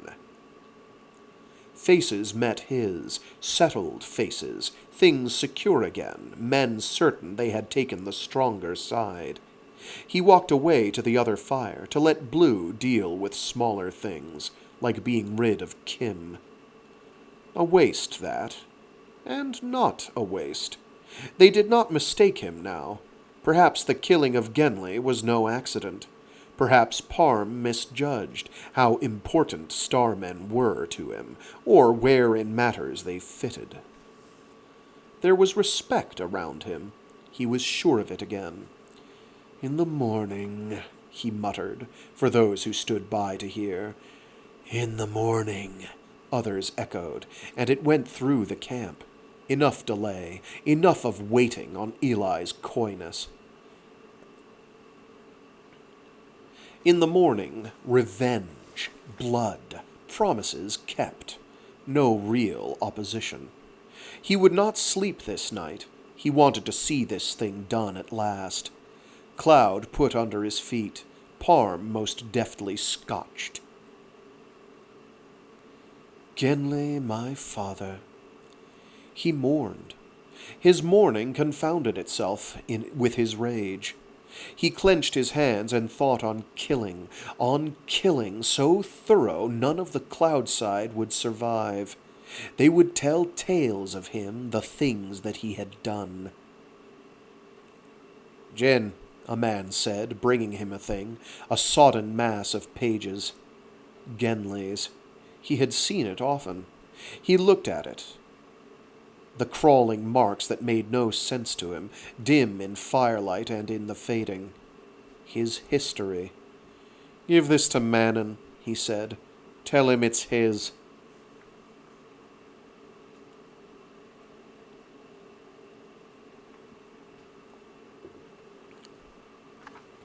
Chapter 52. Year 205, Colony Reckoning. Day 114. Cloudside. Calibans moved, running through the camp in the dark before the dawn, a sound of heavy tread, of whispering, of scales through brush. "Hi, hey!" a voice yelled. Riders scrambled for weapons. McGee collected her spear, her kit. "Up!" Eli was calling to them. "Up!" They ran, confused in the dark. Calibans nosed past riders. Dine doused the embers of the night fire. The tumult ran down the shore, a murmur of voices in the night, the hisses of Calibans as if some strange sea were breaking at their backs. "Hup, hi!" someone cried, near at hand, a man's voice. "Up, up, up!" There were splashes from the river, not attack. McGee had gained a sense of this. It was another sudden move. But something was close. She clutched at her clothes, hurried for the shore in the dark, skipped as aerials flowed like water about her feet, avoided stepping on one somehow. "Brown!" she called. It was all the name it had. "Brown, don't leave me here!" She whistled as best she could in panic. Riders were moving out in the dark, no sense or order in it.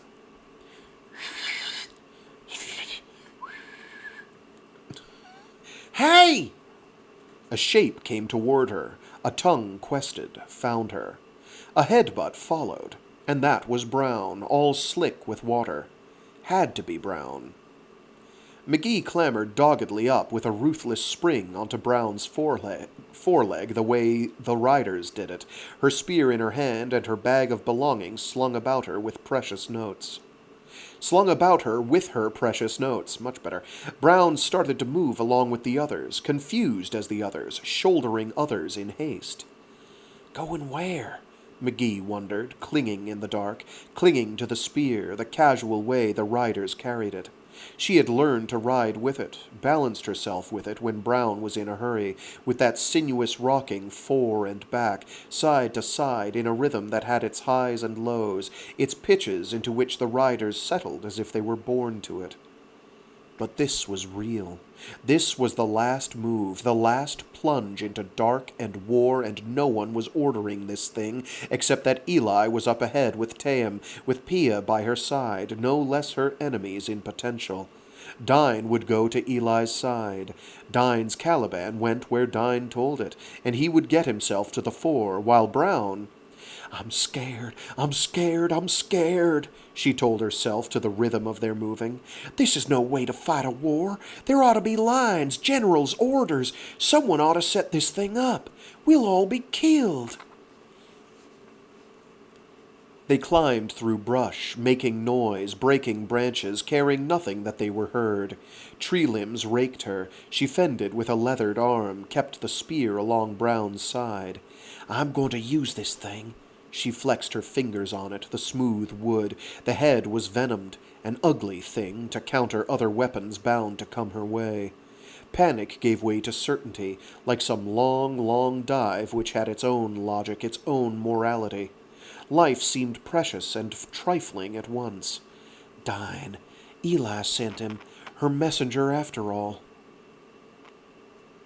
She laid her heels to Brown, clutching the spear the tighter, half crazed, drawing great breaths and anxious only to get on with it. Life, she kept thinking, like a talisman to keep herself alive. Dine hardly started in his life. The rest of us, all Caliban bait. The thought enraged her, and the spear was like her arm, an extension of herself. The sky was going lighter, the shapes of Calibans more definite, the rhythm of Brown's strides more certain. Kill them, kill them, kill them. That's what's left to do. Chapter 53. Message Alliance HQ to Gehenna Station. Couriered by A.S. Phoenix. Inform you that pursuant to the agreement worked out in the Commercial Exchange Treaty, a limited access will be extended Union observers for several worlds of the Gehenna Reach, specifically to the reserve on Gehenna and the study program there. Gehenna is required and requested to provide such documented personnel access to quarantined areas, specific operations to be approved by Base Director. Union observers will at all times be accompanied by Bureau personnel. In the spirit of détente and in pursuit of mutual interests, a reciprocity has been arranged in the opening of Union records. Chapter 54. 205 CR, Day 114, Cloudside. The morning came up, gold and placid, as they moved among the trees, beside the river, in the changes Calibans had made in the land. Ridges hove up, freshly dug, and showing the roots of overturned trees, the hollows between them pocked with seepage from the river, and Eli read the patterns through which they moved, shaped them with her mind. "Jinn is this way," they said. "Jinn is this way," they said. So she knew the time they would meet. Ahead lies the alien. We surround you, go beneath you in harmony. Cloud towers clustered hillers, well ordered toward the green nest aggression. It spiraled off into gilded distances, the wreckage, the patterns building about them for days. Where? She had tried to ask of Scar last night, but Scar ignored the stones, ignored her, as if he had said it all. When? They moved when it was time, and Calibans knew that time when they saw it, when the pattern shaped itself, that was all. Cloud against Styx, one way against another. There was logic in it. It had compelled Pia, brought Taim to her side. Perhaps weirds on both sides had shaped this confrontation. There were hints of this in the patterns, that weirds knew no tower loyalty. There was herself. There was Jinn. Two kinds, and Calibans brought them both, here, to this place, long appointed. She had her spear in hand, her darts slung to her side. Her mates, her rivals, were by her, joined with her, like Taim, who had said nothing of why he came, not the deep reasons. Only he was here, and the pattern agreed with that, shaping no other way for him to go. They were Cloudside, and the whole Cloudside pattern was being shoved at now. Not a matter now of driving them off a time. She read that, too, the way she read the land. Jinn took the high ground, to push. She knew what he would do, and by that what they would do, surely as the sun came up, if flesh was strong enough. She put forward her spear in the dim dawn, in the quickening of Scar's pace. There was no time now to order things. She gave a fleeting thought to McGee, and wished that she had Dine put her somewhere, but McGee would fare as they all fared, and there was no helping it. Pattern against pattern. The Calibans had made McGee part of it, part of her. That was the way of it. Greys joined them, plowed the earth like the currents of the sea.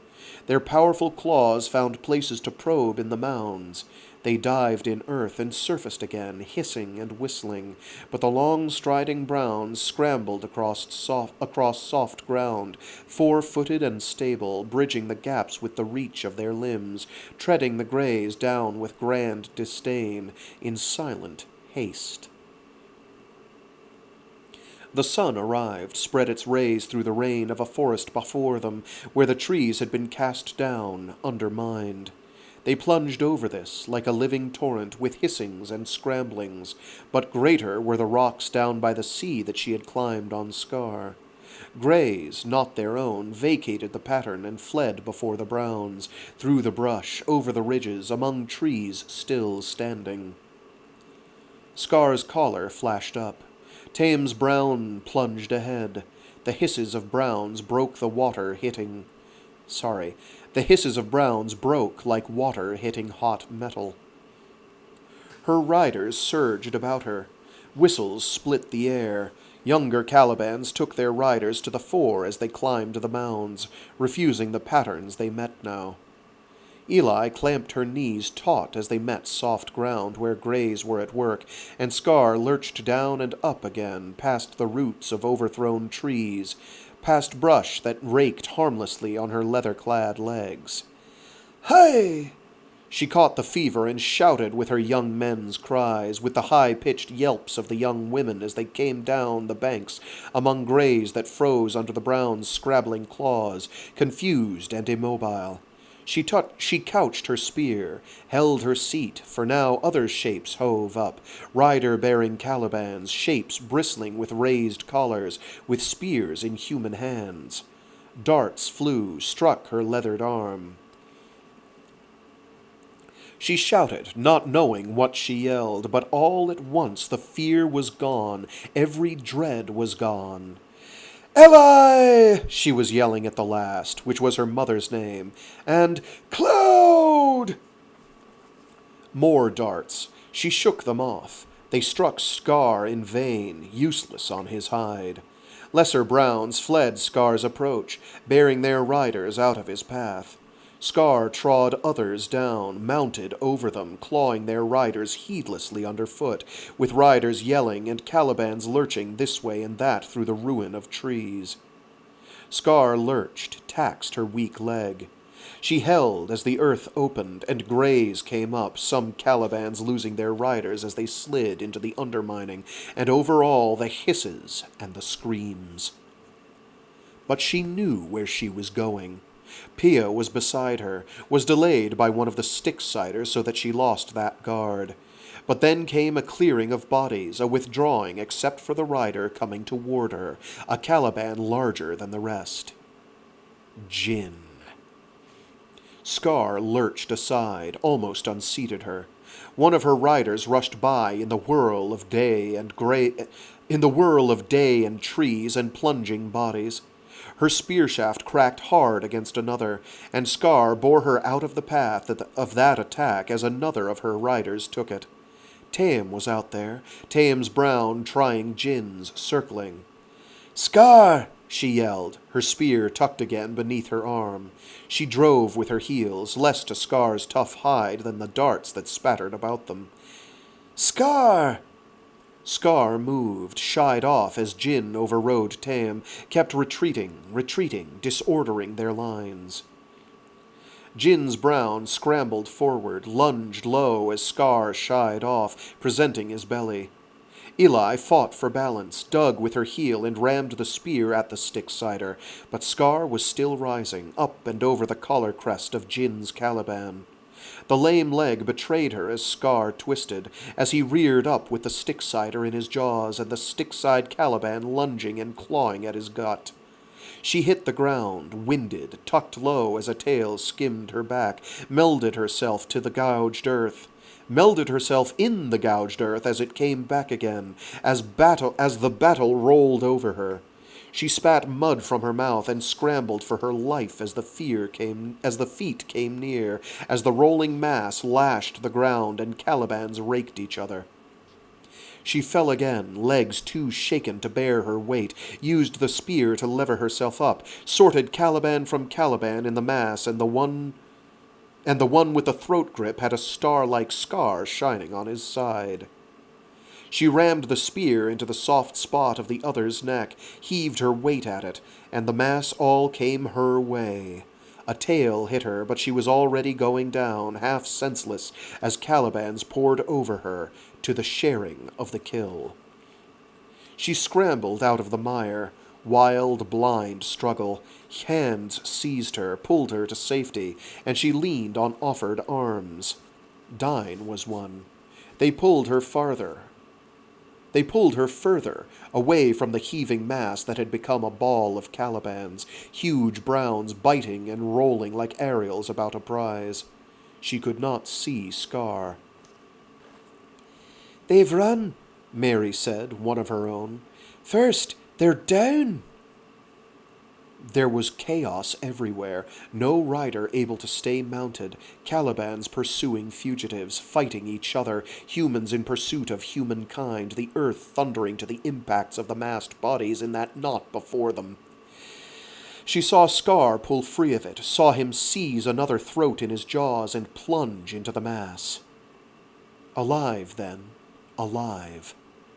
And Jinn was under that. She began to shiver, unable to stand.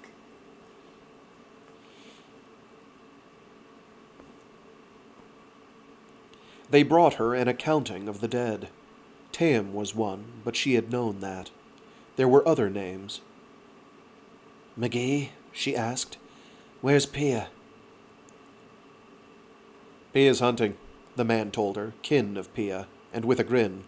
McGee fell off way back. Must be safe. Find her, Eli said, never taking her eyes from the feeding that had begun on this hillside above the cloud. There were other things to do, but the Calibans would tend to them, and most of her young folk would not go so far as the Styx. Some would, to be sure the pattern there shaped the way it should. Most would come back to her, here, in good time.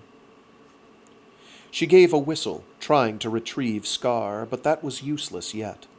It would be useless until there was nothing left but bones. So she sat there on the trampled hill to wait, numb and cold and aching when she moved. They brought her drink. They brought her the prizes of Jin's camp. She took little interest in these things. But they found McGee, finally, and McGee sat down near her in the dim morning with the Calibans dragging the bones toward the river, leaving the trampled ground. She offered McGee her hand. McGee's eyes were bruised-looking, her face scratched and battered. Her hair hung loose from its braids, caked with mud. So was her own, she reckoned. "You're all right," McGee said. "All right," she said, too weary to move an arm. She motioned with her eyes. "Got him chewed down to bone, that thorn." Something distressed McGee, the blood, maybe, or getting thrown. Her mouth shook. "What happened?" "Got him." Eli drew a hard breath. Her ribs hurt. Clearly McGee had failed to understand much at all. She whistled up Scar, levering herself up again with the spear, because there was something starting on that bank, a new altercation among Calibans. Some of the Styxside lot, that might be, or some of their own from Cloudside, testing out who had the right to shove and who had to take. She was anxious. She wanted Scar out of there, but Calibans were snapping and lashing at one another, and she did not want the quarrel moved their way either. She could see Scar among the others, could see Pia's big brown throwing her weight around, sweeping Lesser's out of the way with her tail. The sniping attacks went on, Lesser's jaws closing on a hind or a forelimb, dragging at the skin, worrying them from this side and that. "He's old," Eli thought. Her fists were clenched. "That thorn got him in the belly." She saw Scar bowl a rival over and get him belly up, after which the rival ran away, but others worried at him. He swept them with his tail, whirled and snapped. It went on. "Is he all right out there?" McGee asked. "Of course he's all right." Eli whistled again. Others called their mounts, and some of the quarreling quieted. But there was no recalling them, not yet. She turned, motioned with her spear downriver, and others gained their feet of the elders. "What now?" McGee asked. "Nothing now," Eli said, looking at her in bewilderment. "Don't you know? That's Jin down there. We've won."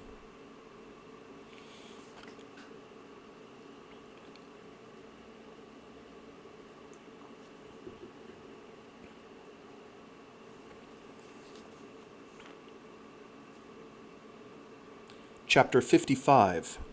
Message. Gehenna Station to Base Director. Survey notes 2 movements this morning, one on a broad front toward the Styx, and a second, a smaller and more compact movement up the cloud. The Styxward movement is of greater speed. Survey suggests, contrary to expectations, that the invasion may have been routed. Chapter 56. Year 205 Colony Reckoning, Day 215. Cloudside. Someone whistled to the rear of the column, and heads turned. McGee looked, the while she limped beside Eli over the sand beside the cloud. The Calibans had come, swimming effortlessly down the current. "Do we ride?" McGee asked. It seemed madness that they had left the Calibans behind, or not madness. For her own part, she had taken one fall, and that was enough for her bones. One fall, one nightmare of Brown trampling down a man. But no one said anything. They had left the Calibans behind and walked at Eli's order, as if it were sane. And she was not sure of what. And she was not sure of that, was sure of nothing now. Still the silence. Eli said little on the walk, nothing but monosyllables, stayed lost in her own thoughts, unlike a woman who had just won the world entire, who held all Gehenna in her hands. The Calibans paced them in the river, that was all. No, Mary answered her question, Dine's sister of First Tower. Don't think so. They walked further. The Calibans dived and surfaced, not coming in, but at last Scar did, strode out on the shore ahead of them. Riverweed, McGee thought at first. But it was his skin, hanging in rags about his belly, about his limbs. He walked with his collar down, his tail inscribing a serpentine in the sand. Eli whistled then, and Scar stopped. He's hurt. McGee opened her mouth to ask, to protest, but she stood still, watched with dismay as Eli approached him, touched him, climbed up to her place despite the hanging skin. They began to walk again, in Scar's tracks on the shore, at Eli's back, no more cheerful than Scar himself, while the Calibans sported in the river. They would know, back in Cloud Towers, who had won, McGee reckoned. The Calibans would get there before them. Ariels would pattern it. Greys would build it for the people to see, out beyond the rows of dry fishnets. But she looked at Eli riding ahead of them, at bowed shoulders, both rider and Caliban hurting.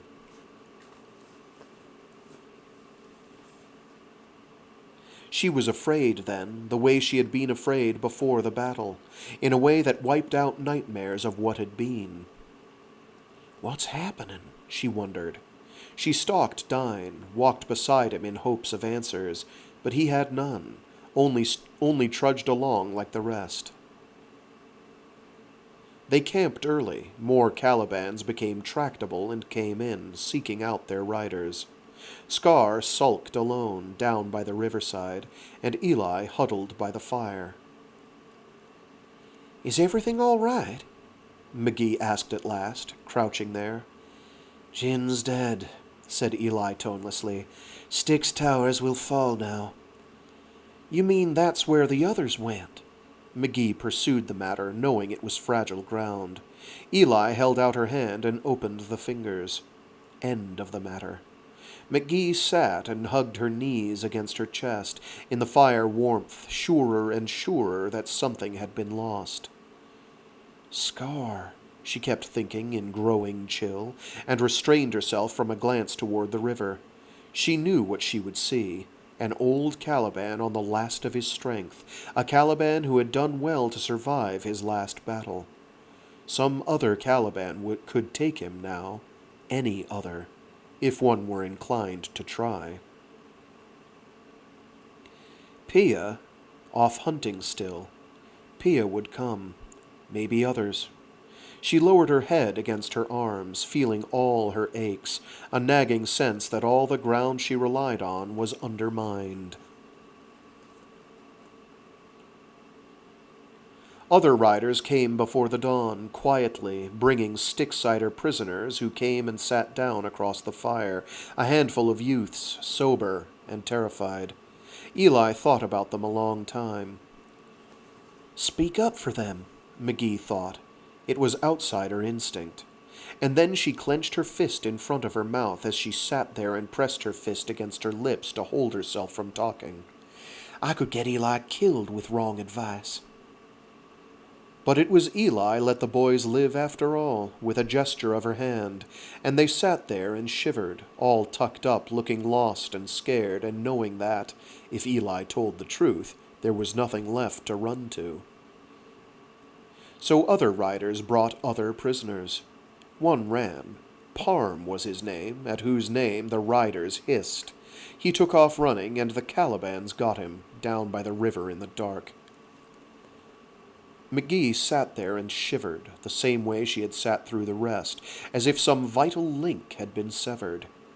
She betrayed nothing, had no horror left. "It's cold," she told herself. "That's all." She had learned to be practical about death in these days, to deal it out, to watch it. It was like any other thing, to listen to a man die, a little sound, a little unpleasantness. A small, lost sound compared to the battle on the shore, the earth shaking to the fall of the great Browns. The air filled with their hisses. Soon done. Forgettable. But they brought Manon in, and that was different. "Found one of the starmen," Pia said, who had come with that group. And what they brought was a leather-clad, draggled man who did nothing but cough and shiver and tucked himself up like the teenaged boys. This thing, this wretched thing, she stared at him. It was only the dark hair, the height, that told her which it was. "Let him live," she said to Eli, in a voice gone hoarse and hard. So she discovered the measure of herself, that she could bear the death of natives, but not of her own kind. She was ashamed of that. "He is yours," Eli said. "Give him food and water," McGee said, never moving from where she sat, never moving her fist from her chin, her limbs from the tightness that kept them warm. She never looked closely at Manon, not being interested any longer. It was a horror she did not want, at the moment, to consider, how she had come to sit here passing life and death judgments, in the mud and the stink and the Calibans milling about ready for the kill. It did not seem likely, then, that she could ever go back to clean white halls, that she could unlearn what she knew, or be other than McGee. McGee, healer, killer, dragon rider left afoot. She saw the sunlit beach, there in the night, herself young, Eli a child, old Scar in his prime again, his hide throwing back the daylight. Here was dark and fire, and they collected the leavings of the war. Perhaps they would find the rest. Genly, Kim. "Ask him," she asked one of the riders at last, "where the other starmen are." "He says," that rider reported back to her, "that this gin killed the rest." "Huh," she said, and the dried fish she was eating went drier yet in her mouth and unpalatable. She found another depth of herself, that she could still harbor a resentment toward the dead. But she did. She wished in a curious division of her thoughts that even Manon would try to run, that the whole matter might be tidy. And that horrified her. "Someone should take Manon to the wire," she said, for Eli's hearing. Eli waved a hand. So a rider named Cloud did that, who had a Caliban who was willing to go. They went off into the dark, and the last of the Starman matter was settled. It was not what mattered on the cloud.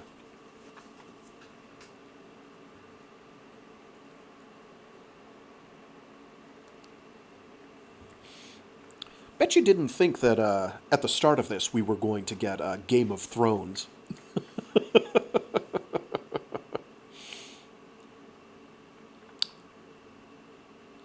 Chapter 57.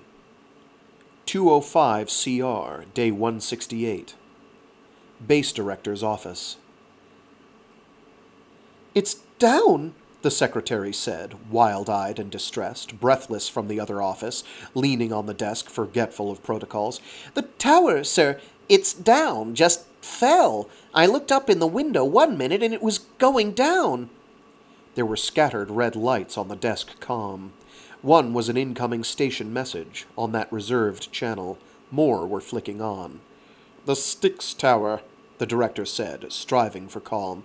"The face of it just hung there a moment like gravity had gone, and then it went down in all this dust." The account went on, mild hysteria. The director pushed the button for the fax from station. "Urgent. Your attention soonest to accompanying survey pictures. Styx Towers 8, 6, 2 in collapse." The door was open. Security showed up, agitated and diffident, red-faced in the doorway. "You've seen it," the man said. My secretary saw it go. What's going on out there? Station says we've got more towers down. Maybe others going. "Try Genly again?" The director considered it, thought it through, the governing principle of all dealings across the wire. Try any contact you like, but no one goes outside. "If there are injured out there?" No aid, no intervention. You're sure about our own subground. "Systems are working." Try McGee again. Keep trying. Get back to work. He told the secretary, who went out a shaken man. He wanted a drink himself. He was not about to yield to that. He wanted the pills in his desk. He withheld the reassurance. The desk comm was still full of red lights. Not so many as before, but still a bloody profusion of them. Another winked out. Prepare a report, he told security. I want a report. We've got observers coming in. I want this straightened up. "Yes, sir," security said, and took that for dismissal. More of the lights were going out. His secretary was back at work. Things had to be set in order. There had to be reports with explanations. His hands were shaking. He began to think through the array of permissions he had given, the dispatch of agents. Those would be reviewed, criticized. There had to be answers ready, reasons, explanations. The Bureau abhorred enigmas. McGee, he thought, cursing her, setting his hope in her, that all reports now indicated that the cloud was unaffected. One native site to show the visitors. One native site to showcase, and McGee could get access to it, surmising McGee was still alive. He started composing messages to the field while the reports came in, one and the other of the Stygian towers going down. Everywhere. There was death out there, wholesale. Optics picked up movements of Calibans. The two settlements went to war, or something like a war, and Calibans went berserk and destroyed one side, overthrowing towers, burrowing through planted fields, everything, while the apparently solid earth churned and settled. "There's a rider coming to the wire," they told him later that day, when he had sent message after message out. "He's carrying someone." And later, "Sir, it's Manning." What happened? he asked, brushing past the medics, shocked at the emaciation, the slack-jawed change in the man on the stretcher, there in the foyer of the med building. Manning? He got no sensible answer, nothing but babble of riversides and Calibans. Where did you come from? he asked again. Manning wept, that was all. And he deputed... I have never seen deputed before. I've obviously seen deputed before. I've read this before, so I must have seen it then. Manning wept, that was all. And he deputed someone to listen and report, and came back later himself only when the report began to be coherent. News of going upriver, of seeing McGee, of Genly and Kim murdered in cold blood. So he went to hear it, sat by the bedside of a man who had gone to bone and staring eyes, who looked the worse for being shaven and clipped and turned into something civilized. Going to shuttle you up to station, he said when Manning had done. There's a ship due. They'll get you back to Pell. Maybe names like that no longer made sense to Manning. He never even reacted to it.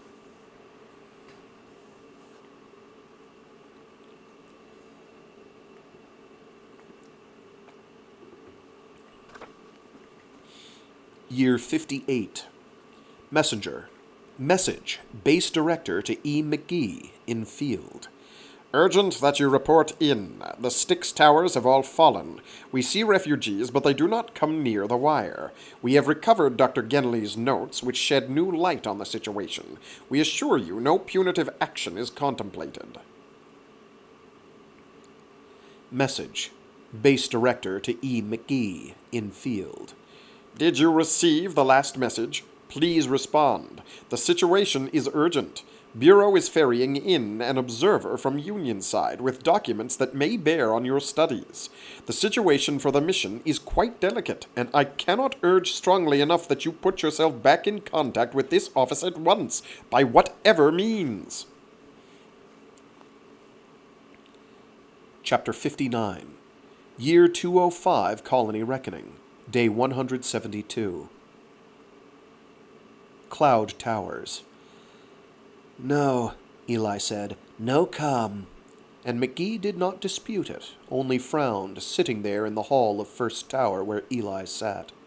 Eli had a blanket wrapped about her. She had not combed her hair. It stuck out at angles, webbed like lint. Her eyes were terrible. Her heir was there, Din, who crouched in the corner with his juvenile Caliban, with his eyes as dreadful as Eli's own. Frightened little boy who knew too much. Din had his knife. It was irony that he was here, an heir defending his elder, but this 7-year-old had the facts all in hand. This 7-year-old had an aunt ready to take him when she could, to her own tower, to what befell a 7-year-old heir to a line that had lasted long on the banks of the cloud. Scar was dying, had never come up to First Tower, but languished on the shore.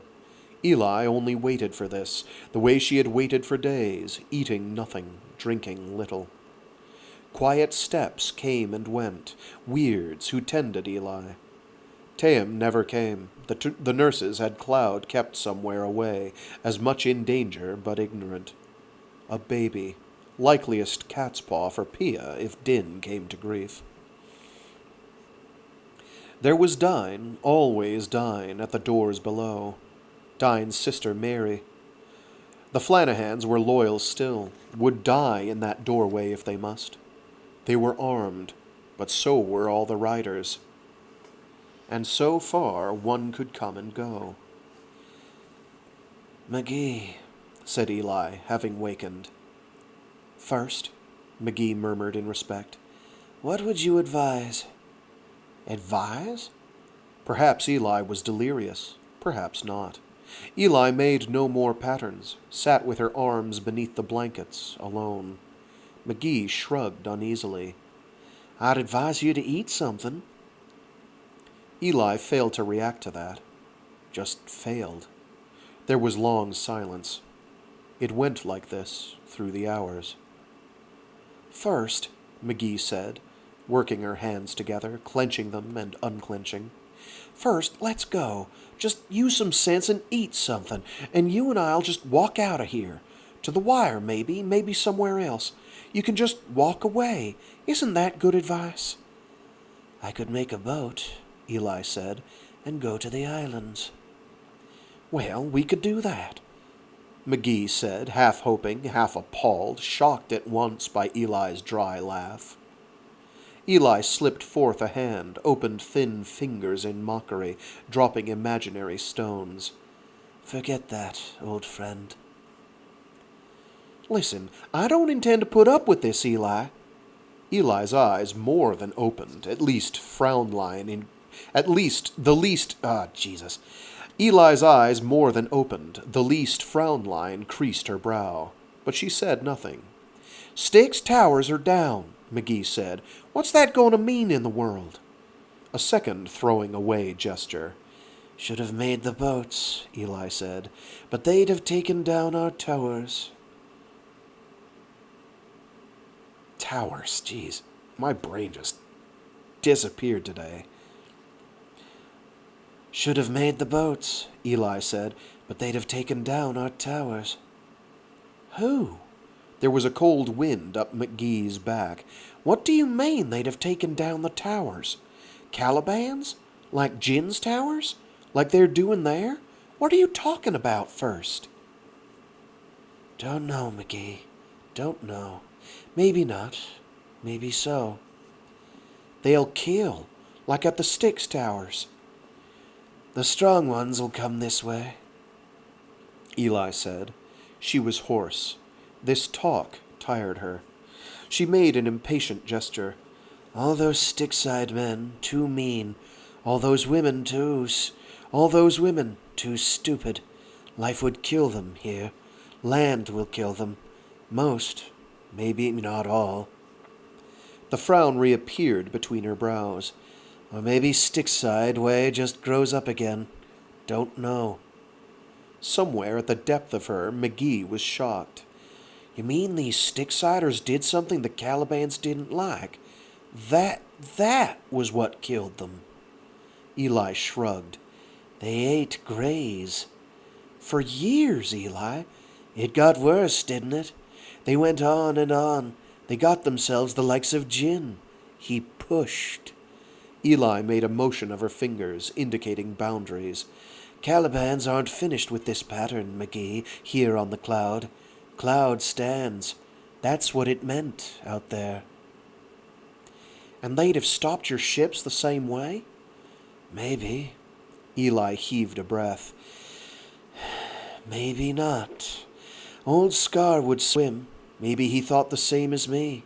That old sea folk, he was just bigger than Scar, that's all. Or maybe that was our limit, and he was saying so. McGee saw pictures in her mind, squatting there with her fist against her lips, saw every Caliban on Gehenna in every river making mounds much alike, except on Styx and Cloud. Boundaries, she said, and looked up at Eli. But Eli had shut her eyes again, closing her out. She looked at Din, the boy huddled in the corner with his Caliban. The hall was eerily vacant. Only a single aerial lurked in the shadows. Of all the communications that had once flowed from this place, one small green watcher. There was always one. McGee hugged her knees and thought, the patterns that had been since they had come home, lines and mounds across the river beyond her to read. And Scar dying on the shore, slowly, snapping now and again at greys who came too close. She could bear it no longer. She got up and walked out, down the access, down the corridors in the dark, where voices were hushed, where desertions had begun, deep below, Calibans and weirds at their work, which might be undermining or shoring up either one. Dine gave her a curious look as she passed the lower door. A handful more of the riders had joined them, armed with spears. So no one got into First Tower yet. It seemed sure that they would. Everything was at a kind of rest. Pia plotting in her tower, Thames in an uproar, non-communicant, now that Thames was dead, airless, and other towers turned secretive.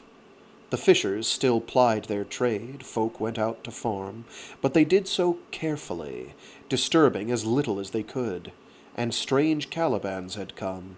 They saw them in the river, refugees from the battle, maybe Styxside Calibans, maybe Calibans that had never come near humans before. If anyone knew, the weirds might, but weirds kept their own counsel these days. She stood there looking out to the shore, where Scar still sat like some rock under the sun. "Still alive," said Dine. His own Caliban was about, not with him, not far either. She spied it with its collar up, just watching.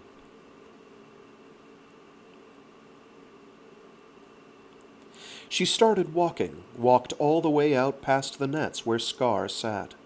The place stank, a dry, fishy stench like stagnant water, like Caliban and rot. Not dead yet. But his skin hung like bits of old paper, and his ribs stuck out through that holes, through what... But his skin hung like bits of old paper, and his ribs stuck out through that... It says what? Whole skin. Jesus. It's not hard to read. You just have to open your eyes and let your brain do its work. Or maybe I'm thinking too hard. She started walking, walked all the way out past the nets where Scar sat. The place stank, a dry, fishy stench like stagnant water, like Caliban and rot. Not dead yet. but his skin hung like bits of old paper, and his ribs stuck out through what? Whole skin. I don't know why that's giving me trouble. But his skin hung like bits of old paper, and his ribs stuck out through what whole skin there was, as if it were laid over a skeleton. The eyes were still alive, still blinked. He moved no more than that. She picked up a rock, laid it down, went and gathered another, Caliban-sized. She struggled with it, and set it onto the other. Of smaller ones she built the rest of a spiral, and the small spur that gave direction. An Ariel came and helped her, trying to change the pattern to what was. She pitched a pebble at it, and it desisted. She wiped her brow, wiped tears off her face, and kept building, and saw others had come, Dine and his folk. They stared, reading the pattern. First tower built taller than the rest, the uncomplex thread that went from it toward a thing she had made square and alien. Dine invaded the pattern, severed the line with his spear butt, defying her. Scar moved. His collar fringe went up. Dine looked at that and stayed still. No Cloudsider moved. McGee hunted up more rocks. Her clothes were drenched with sweat. The wind came cold on her. There were more and more watchers, riders and Calibans of First Tower. "Pia will come," Dine said. "McGee, don't do this." She gave him a wild look, lips clamped. He stepped back at that. The crowd grew, and there was unearthly quiet. A gray moved in and tried to change the pattern. Scar hissed, and it retreated to the fringes again, only waiting. McGee worked more and more stones. Bruised ribs ached. She limped, sweated, kept at it, making her statement that was not in harmony with anything ever written in the world. Dine handed another man his spear then and carried stone for her, leaving her to place it where she would, and that made it swifter, the building of this pattern. She built and built, lines going on to a settlement by the Styx, going outward into the sea, going south to rivers she remembered. Eli, the statement was, expansion, links to the Starman. The Starman. She built for creatures who had never seen the stars, whose eyes were not made for looking at them, made the sign for river and for going up, for dwelling place and sun warmth, for food/fish, and again for warmth and multitude, all emanating from the base. A fisher came into the pattern, bringing more stones, so others came, bringing more and more. Growing things, one patterned. A woman added a nesting stone. Ariels invaded the structures, clambered over them, poked their heads into crevices between stones, put out their tongues to test the air and the madness of these folk. McGee lost track of the signs. Some she did not know. She tried to stop some, but now there were more, and weirds watching on the side. It was out of control, going off in directions she had never planned. "Stop!" she yelled at them, but they went on building the Starman theme, wider and wider. She sat down, shaking her head, losing sight of the patterns, of what they did.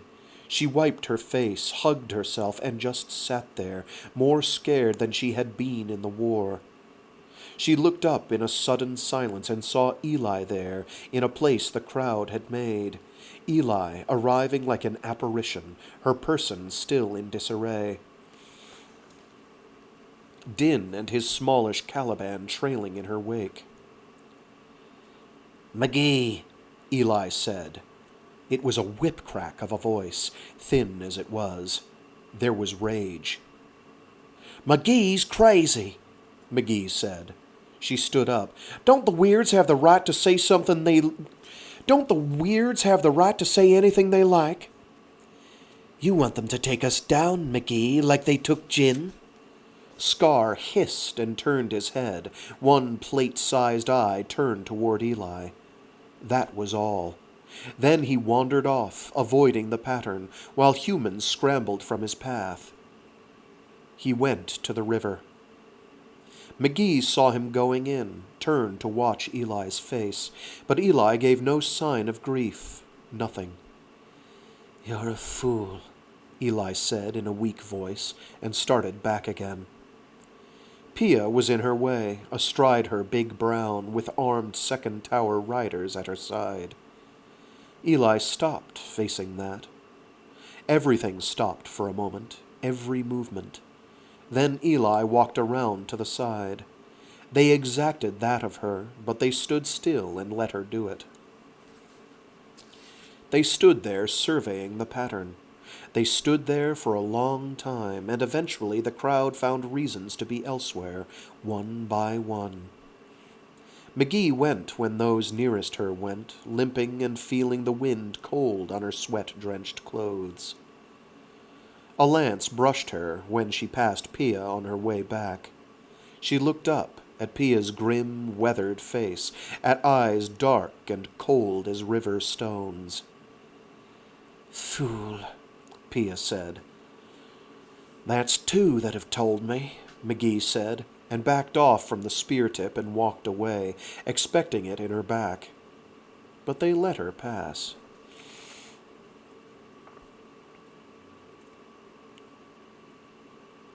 Chapter 60. Message. Base Director to E. McGee.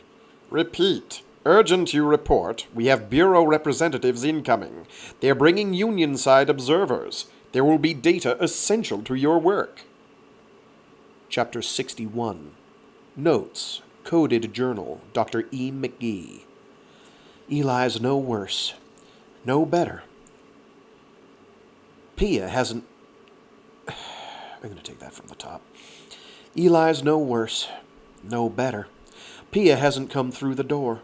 I did one thing, at least, with my meddling. They're waiting. They're just waiting to know what the Calibans are going to do now that I've done what I did. I didn't think it through. I tried to tell the Calibans they couldn't lose Eli, that was all. Tried explaining she could make the base itself rational. Tried to explain Starman.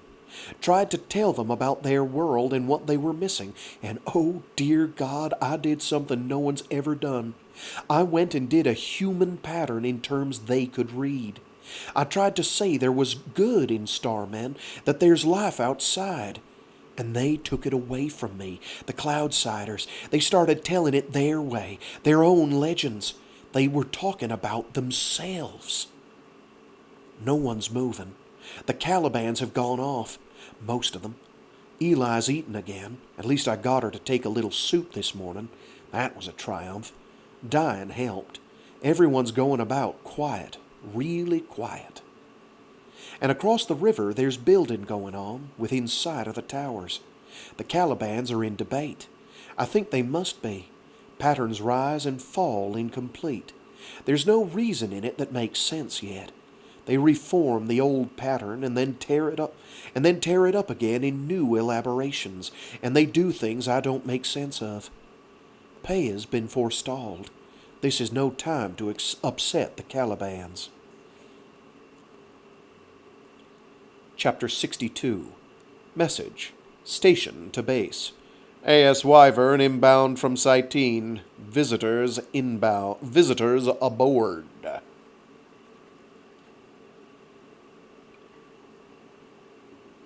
Chapter 63. Cloudside. There was restlessness that night.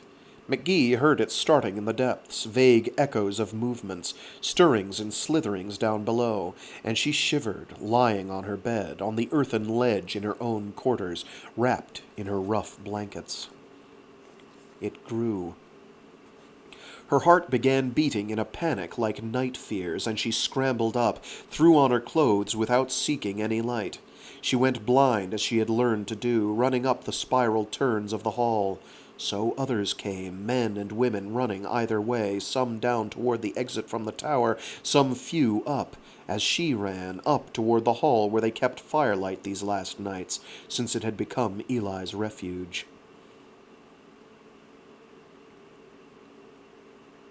Eli was there, awake. Dine was, and young Din, and Mary, and others, pale and distressed faces. They brought no weapons. Their Calibans had deserted them, save for Din's. The access gave up a flood of aerials, like a plague of vermin scrabbling across the floor, like the first feeling outward of some vast beast. In that flood, a few greys hove up through the access pit, up the ramp, casting their heads about, putting out their tongues. What came then was huge, was bigger than Scar had been, a Caliban that, up on his legs, was halfway to the ceiling. No one's that brown. The riders gave back from it, even Dine. McGee stood sweating, out of its convenient path, lacking the courage to fling herself for a mouthful in its direct route to Eli. Eli sat still, image-like in her wooden chair. Her hands were in her lap. It put out a tongue, leaned forward, put out a foot, and made that a step and a second pace that closed the distance. The tongue investigated, barely touched Eli's robes, and other Calibans were coming, invading all the halls, a noisy scrabbling flood below. "We'll fall," McGee thought, imagined first tower in collapse, them dying in a cascade of earth at the same time as every other human on the cloud, the base under attack, Styx going under yet again. The big brown's collar crest went down. He turned himself, his long tail sweeping their circle wider, but that was a settling at Eli's side, half up on his forelegs. The crest went up again. "Dear God," McGee breathed, when she remembered to breathe, but they were half the hall deep in Calibans now, and there was hissing and snapping as the Calibans defined territory, as Dine's Brown moved in clearing rivals. And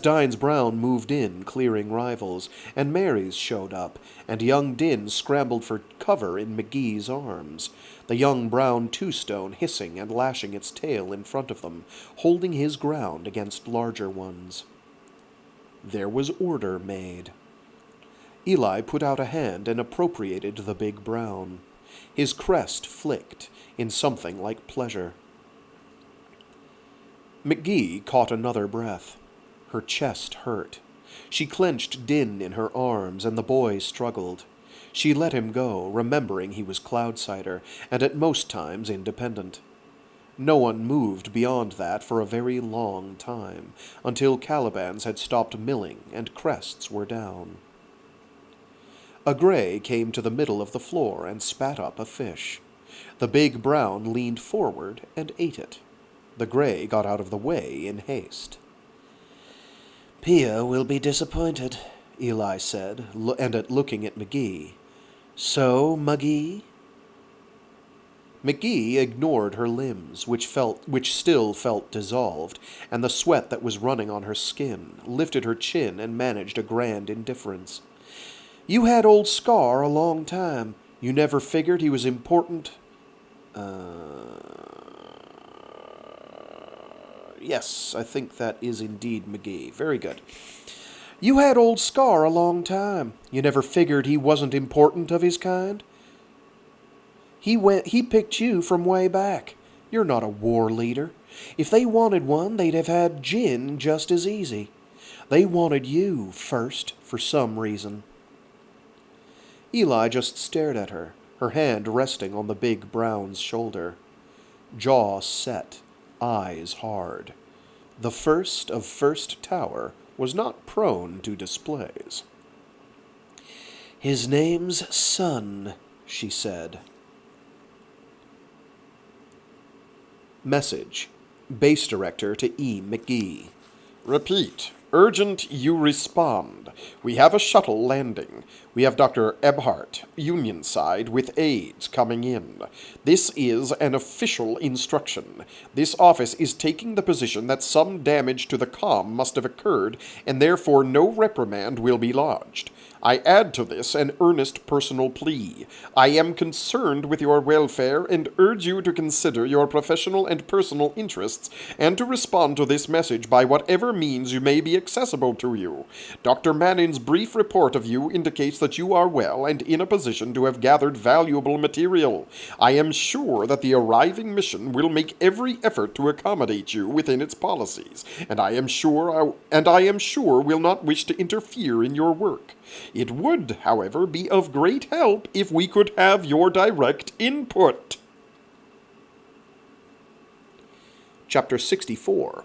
Message. E. McGee to Base Director. Transmitted from Cloud River. This is not a time or place for interference.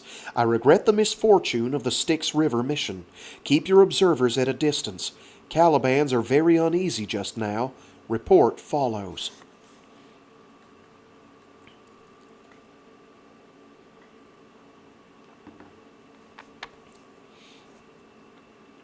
Chapter 65. Year 205 Colony Reckoning. Day 298. Cloudside. The thing grew on the riverside, taking shape out of the reeds they had floated down. Calibans had nudged it this way and that, still prowled round it of nights to see what the... Calibans had nudged it this way and that, still prowled round it of nights to see what new thing it was becoming, with their tying and their braiding, not an easy matter. But McGee had unbent enough to give some advice, being less pure a starman than she had been. The sun came up on a new thing every morning, and Eli watched this business of boat building from the crest of First Tower with a certain forlorn distress. Dine would try this thing. McGee persuaded her the first of First Tower was too important to be laughed at if it was a little cranky at the start, and when it was proved, then she would try it. She looked out over all the land, toward the horizon this morning, and saw a thing before any sentry saw it. Metal flashed in the sun, in the sky. It was a ship from the base, but not going up. Coming their way. It had gone crazy, was going to fall. She could hear the sound of it now, a sound like distant thunder. Work stopped on the shore. Folk looked up, everywhere. It was coming their way. Eli's heart turned over in her, but she stood her ground. The first of the first would not run, would not show fear, with her fists clenched on the rim of the tower, her eyes fixed on this visitor. It was coming down, carefully, not falling. Eli became sure of that. She turned, whistled to Sun, past her distressed offspring, who had dropped their game of tag with the Calibans. "McGee!" she shouted in anger on her way down. "McGee!" They kept to their side of the river, these intruders. Eli had a closer view of the ship as Sun carried her up and out of the river, the water rolling off her leathers, off his sides. The water rolling off her leathers, off his sides. Out of the tail of her eye she saw McGee with Dine and a dozen others of her riders. They were all armed. She was. The spear she had in hand seemed futile, but she carried it all the same, to make these strange starmen figure where was their limit. She tapped Sun, making him understand that she meant to stop. Sun took his time about it. The other riders drew even with her, and one of the starmen came out from the shadow of that shining ship, not much larger than her boat, this ship. It had flattened the grass in a circle about it. It was quiet now. The thunder had stopped. And they wanted to talk. That was clear, too. "McGee," she said, "see what they want." And, "McGee," she added, making McGee stop after she had slid down from behind Dine, You don't go with them. No, McGee agreed, and walked out to that man, looking like a rider herself, lean and leather-clad, her graying hair, her fringes blowing in the wind that whipped at them, that made the fine blue cloth the Starman wore do strange small flutters, showing how soft it was. They were rich, the Starmen. They had everything. They brought their ship to show what they could do, overshadowing the boat there on the shore. To impress. They could have come afoot. They had done that before. Or in their crawlers that they used sometimes, that made noise and disturbed the aerials for days. It was all show, theirs against hers. She waited, spear held crosswise. Pia was one who had come out, with her air, grim and disapproving, waiting for mistakes. And McGee went out to this Starman and talked a while, just talked. After a time, McGee folded her arms and shifted her weight, and seemed not to fear attack. But she looked down much and seldom at the Starman, saying things with the way she stood that seemed uneasy. Then she came back, and looked up at her on Sun. "First," she said, "they want to talk to you, to tell you they're wanting to talk trade." Eli frowned. "It's this new lot," McGee said carefully. "They want some things changed. Trade would mean medicines, maybe metal. You need that." "What do they want back?" "You," McGee said. Eli's eyes met hers and locked, honest and urgent. "I'll tell you what. They want to make sure you grow the right way, Starman-like. To be sure you're something they can deal with someday, when you're like them." Her eyes slid aside, back again. "That dark one, that's Dr. Myers from the base. The light one's Ebart, from Union, from Satine." "Is that a Unioner?" Eli had heard of these strangers, these folk of the ship that never came. Her books had them in them. She looked with narrowed eyes on these visitors. "Son!" Sun moved forward, a sudden long stride. The Starmen fell back in disorder and recovered themselves. "You," Eli said, "you're from Satine, are you? From outside?" "Maybe McGee's told you," Ebart began. "You want trade? Give you what, Starman?" What you have too much of. What we don't have. Maybe carvings. Maybe fish." "Bones ours," Eli said. The Starman was insolent as she had thought. She tapped Sun in his soft skin, beneath the collar, and the collar went up. They retreated yet again, and beyond them another figure mounted half up the access to their ship. "But fish, maybe. Maybe things you want to know, Starman. Maybe you'd like that better. Maybe you sit behind that wire and ask your questions. This land's mine. Cloud's mine. All this." She swept her arm about, a pass of her spear.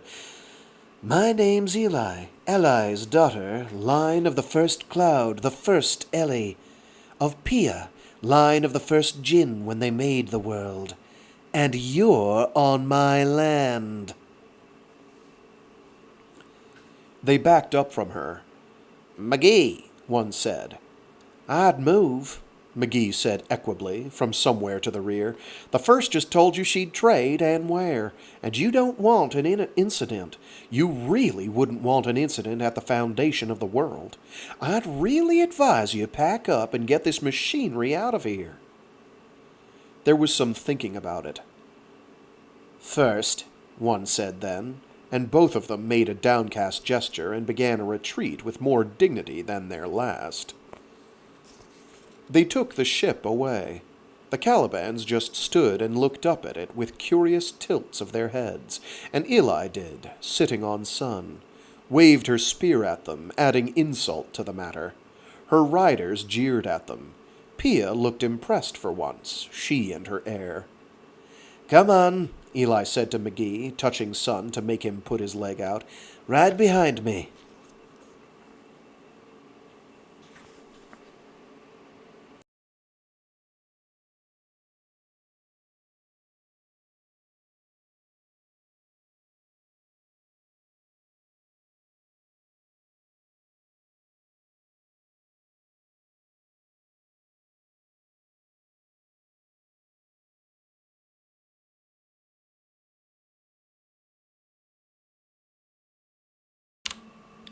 Part 8, Outward.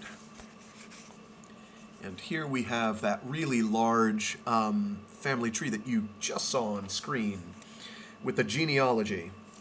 It's been so long I can't actually remember the differences, so we're going to take, at this point, everything from Jin 10 downwards. So Jin 10 lived from year 124 to 185, Styxside.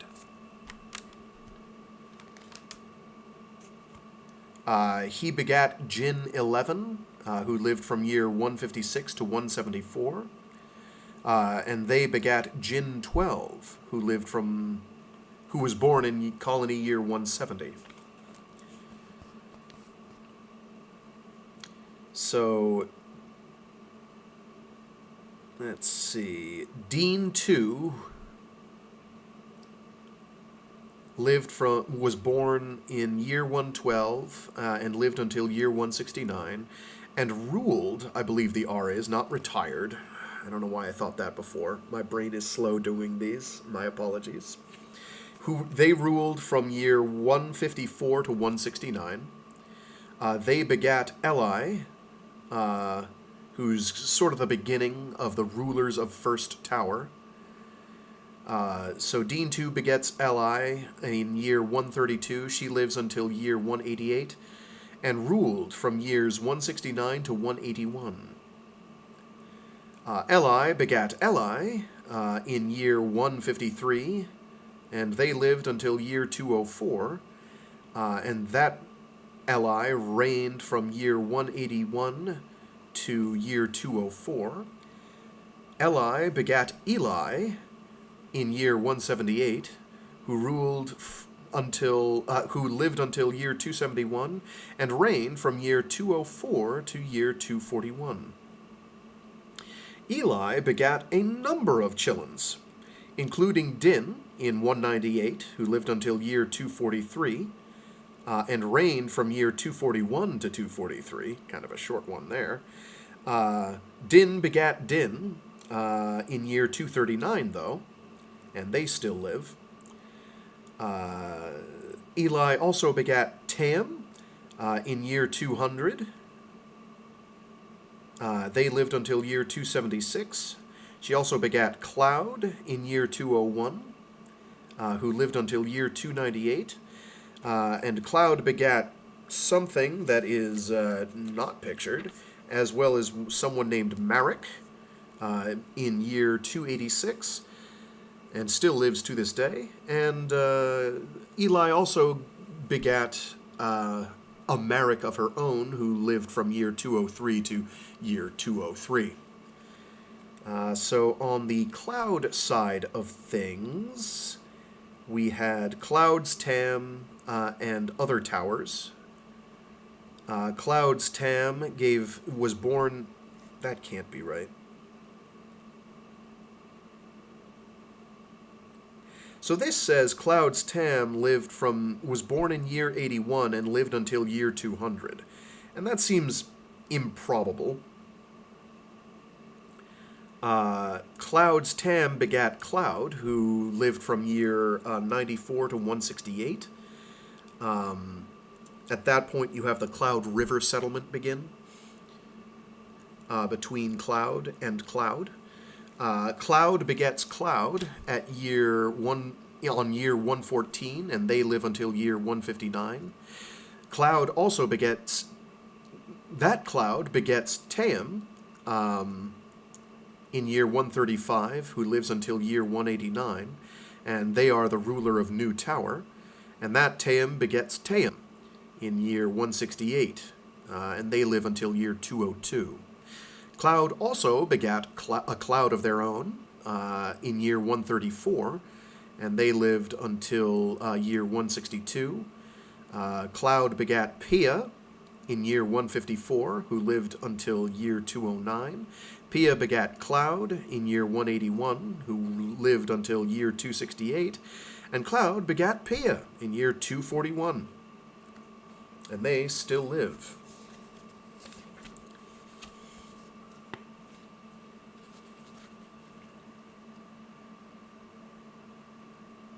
Chapter 1. Year Colony Reckoning 305. Day 33. So we've time-skipped 100 years. Fargon Station. Union Space.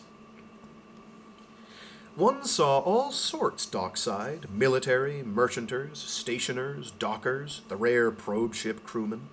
This was new, and the dock crew stared, not unlike other crews, all along this long, long metal curve, in the echoing high spaces that smelled of otherware and cold.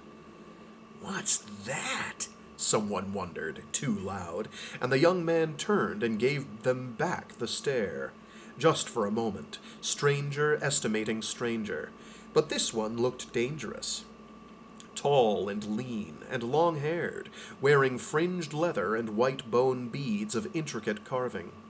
He had a knife, illegal on the docks or anywhere else on station. That they saw too, and no one said anything further or moved until he had gone his way ghost-like down the line. "That," said Dan James, dockman boss, "that's Gehenna." "Heard there was something strange came in," another man said, and ventured a look at a safely retreating back. "Got his dragon with him," James said. The docker swore and straightened up, satisfying effect. "They let that thing loose? Hey, they don't let it anywhere. That thing's human, it is. Leastwise by law it is." There were anxious looks. "You mean that?" one said. The place was like other such places he had seen. He, Marek, son of Cloud, son of Eli. He explored it in slow disdain, gathering information, which he would go home again to tell. And all the same he was excited by this knowledge, that they could travel so far and still find stations like the Gehenna Station, that the universe was so large. He was wary in it. Cloud had taught him how to deal with strangers, not letting them tell him where he ought to go and where not, and what he ought to see and what he should be blind to. Only he left Walker in her hold, where there was warmth. She would not like this cold. It would make her restless, and the sounds would irritate her, and besides, enough people came to her. Walker was not bored, at least, and had gotten used to strangers, enough to give them the lazy stare they deserved and go on with her pattern, figuring this trip out. He told her what he could. She was working on it. Some things he was still working on himself, like what the universe was like, or what starmen wanted. There was a problem, they said, a world that they had found. There was life on it, and it made no sense to them. A Gehennan sees things a different way, they said. Just go and look. You and Walker. So they would go and see.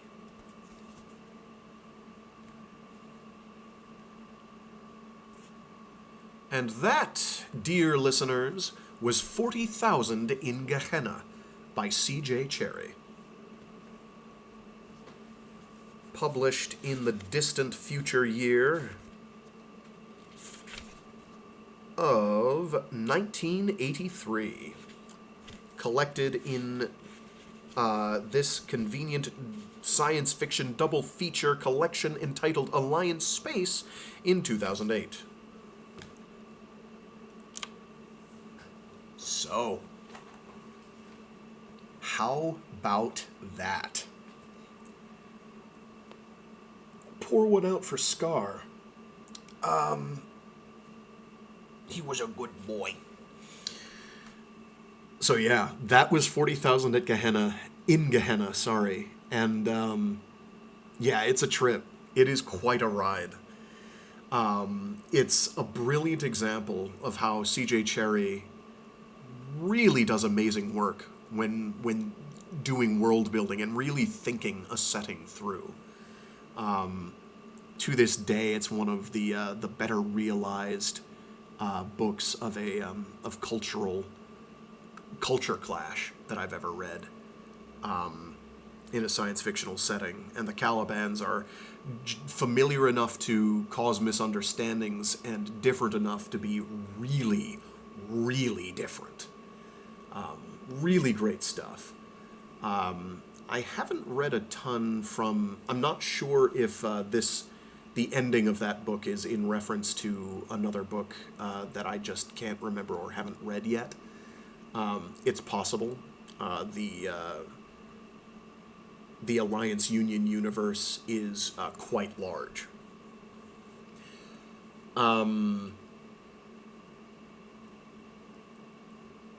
Yeah, so it's a trip. It's a hell of a thing. It's not strictly necessary to read that to understand Cytine at all. There will be references made to it much later in the book. I had read Cytine before I read this, so when I learned, oh, there's a book about what they're talking about here, I was like, oh, that I've got to check out. And so that happened. Anything else pithy to say? I don't know. As of this weekend, the playlists are updated. I might have to update them this weekend as well to get at least this one filled out. So that's all set. Next week, I have no idea what I'll do on Wednesday. I'll figure it out. I'll have to find something. I've got plenty of things I can read. It's a matter of picking one. Yeah.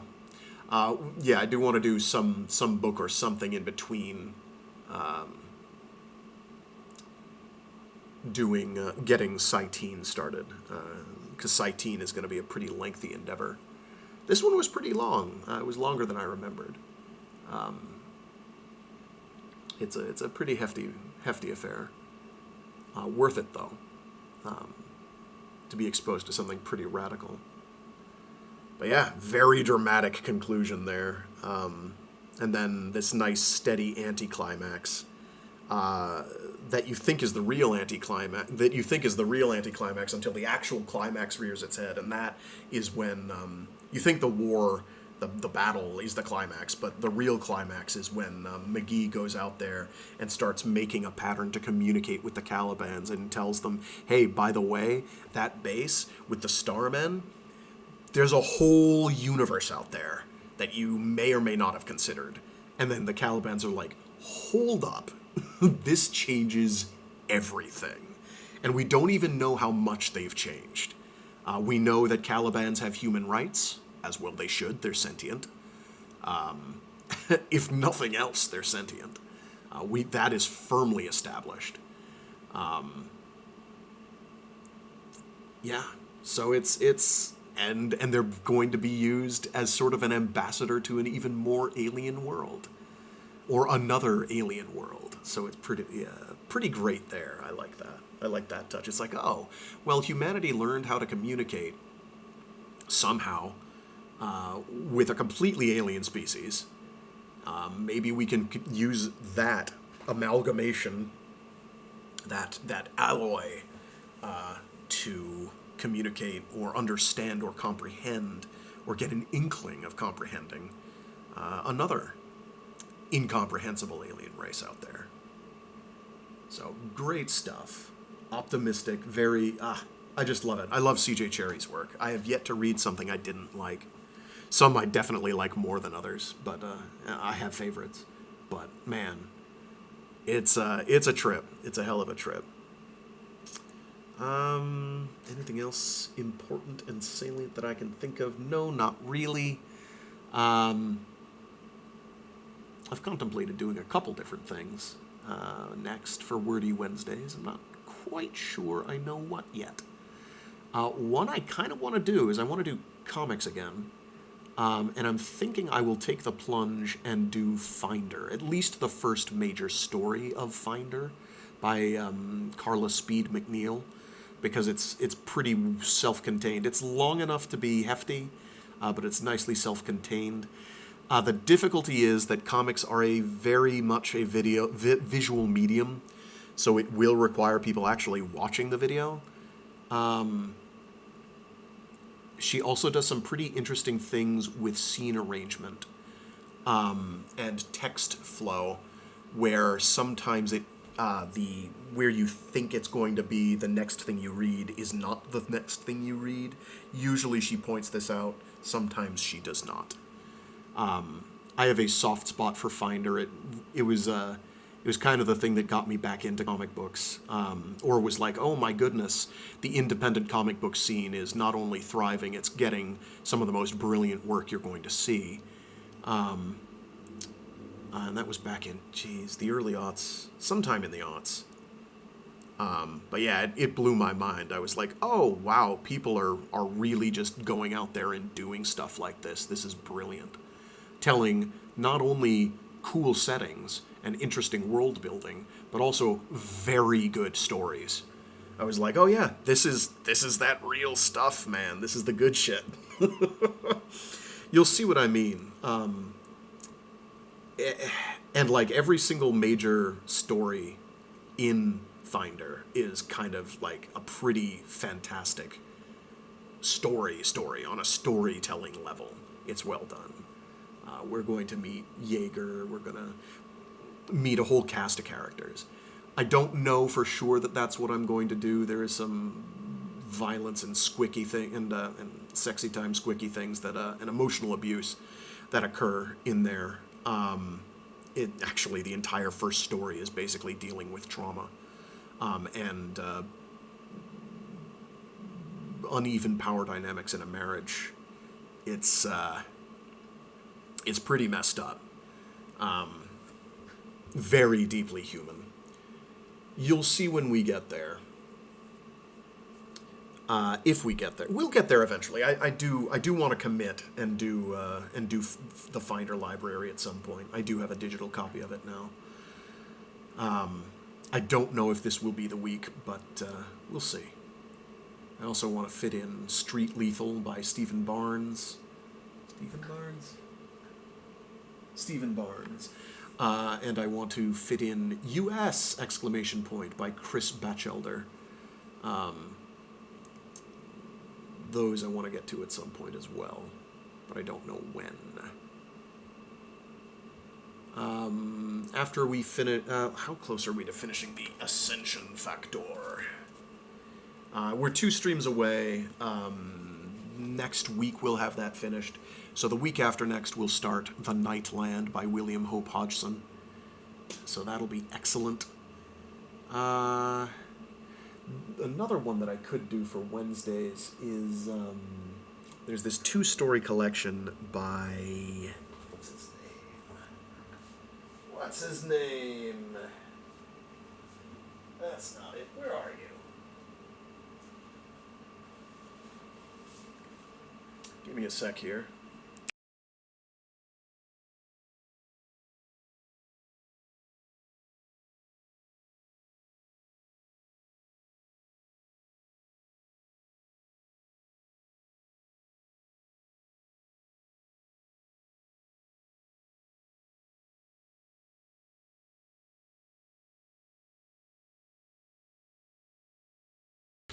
Here we go. It's this 2-book compilation by William Sloan, who regrettably was not terribly prolific, which is a crying shame because he's got some very dynamite work that he's done. I'll probably skip the introduction.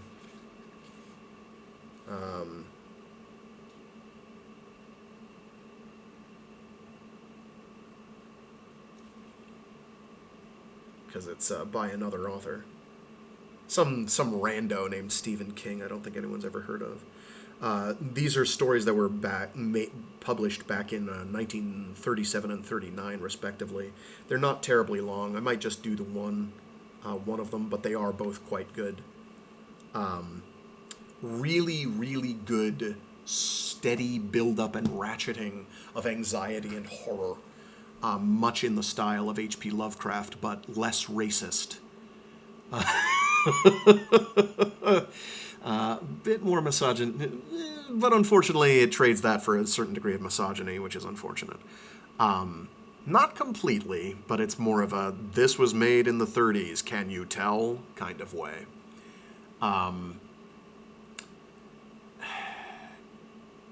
It's a time period thing.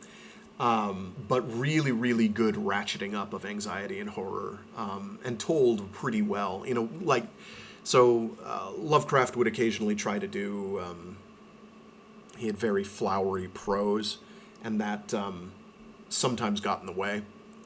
Sometimes didn't. Sometimes gave it that additional air of unreality that helped make it work. But other times, not so much. This is a bit more, in a more traditional speaking voice. Pretty easy reading, relatively speaking. But good stuff. Kind of like William Hope Hodgson when he's not doing The Night Land. Yeah, so I'll keep doing disclaimers about The Night Land. The prose is brutal. It is going to be rough. But we got through Frankenstein, so we'll get through that. Frankenstein. We got through Frankenstein, so we'll get through that. Plus, that one's a really good one. Excellent setting. Oh, how I love the setting. It's interesting. The Nightland is kind of a tough one to categorize. Like, okay, cosmic horror, sort of. It's definitely horrific. A lot of horrific things are there. The setting is really frightening. But what I'd compare it to, I guess my gut reaction would be to compare it to something like Jules Verne, or The Time Machine. Like something, because it's a product of its era. And I can't remember when that was first published, The Nightland. I'd have to look that up. I can't remember off the top of my head. I'll find out when we get to reading it. But some good stuff there. I'm looking forward to that one. The prose is going to hurt, but everything else is pretty fun. Also kind of a product of its time, so characters' views of their significant other's place in the universe and in their broader cosmology is antiquarian at best, draconian at worst. It's not great. But just remember it's from, like, the 30s or the teens or the 20s. It's old. It's actually, this one might be from the 40s. No, he died in the 40s, I think. Whatever. We'll find out. I can't remember off the top of my head. My brain is fried. So yeah, we've got some interesting possibilities to look forward to, is my point. Anyway. With that, I'll leave you all to it. Stay safe, stay sane, wow, this went on a long time, and be decent to each other. A toodaloo. Is that a turkey? Nope, that's a person. Oh, Lord, how did I think that was a turkey? Sorry, person I thought was a turkey. Goodbye, toodaloo.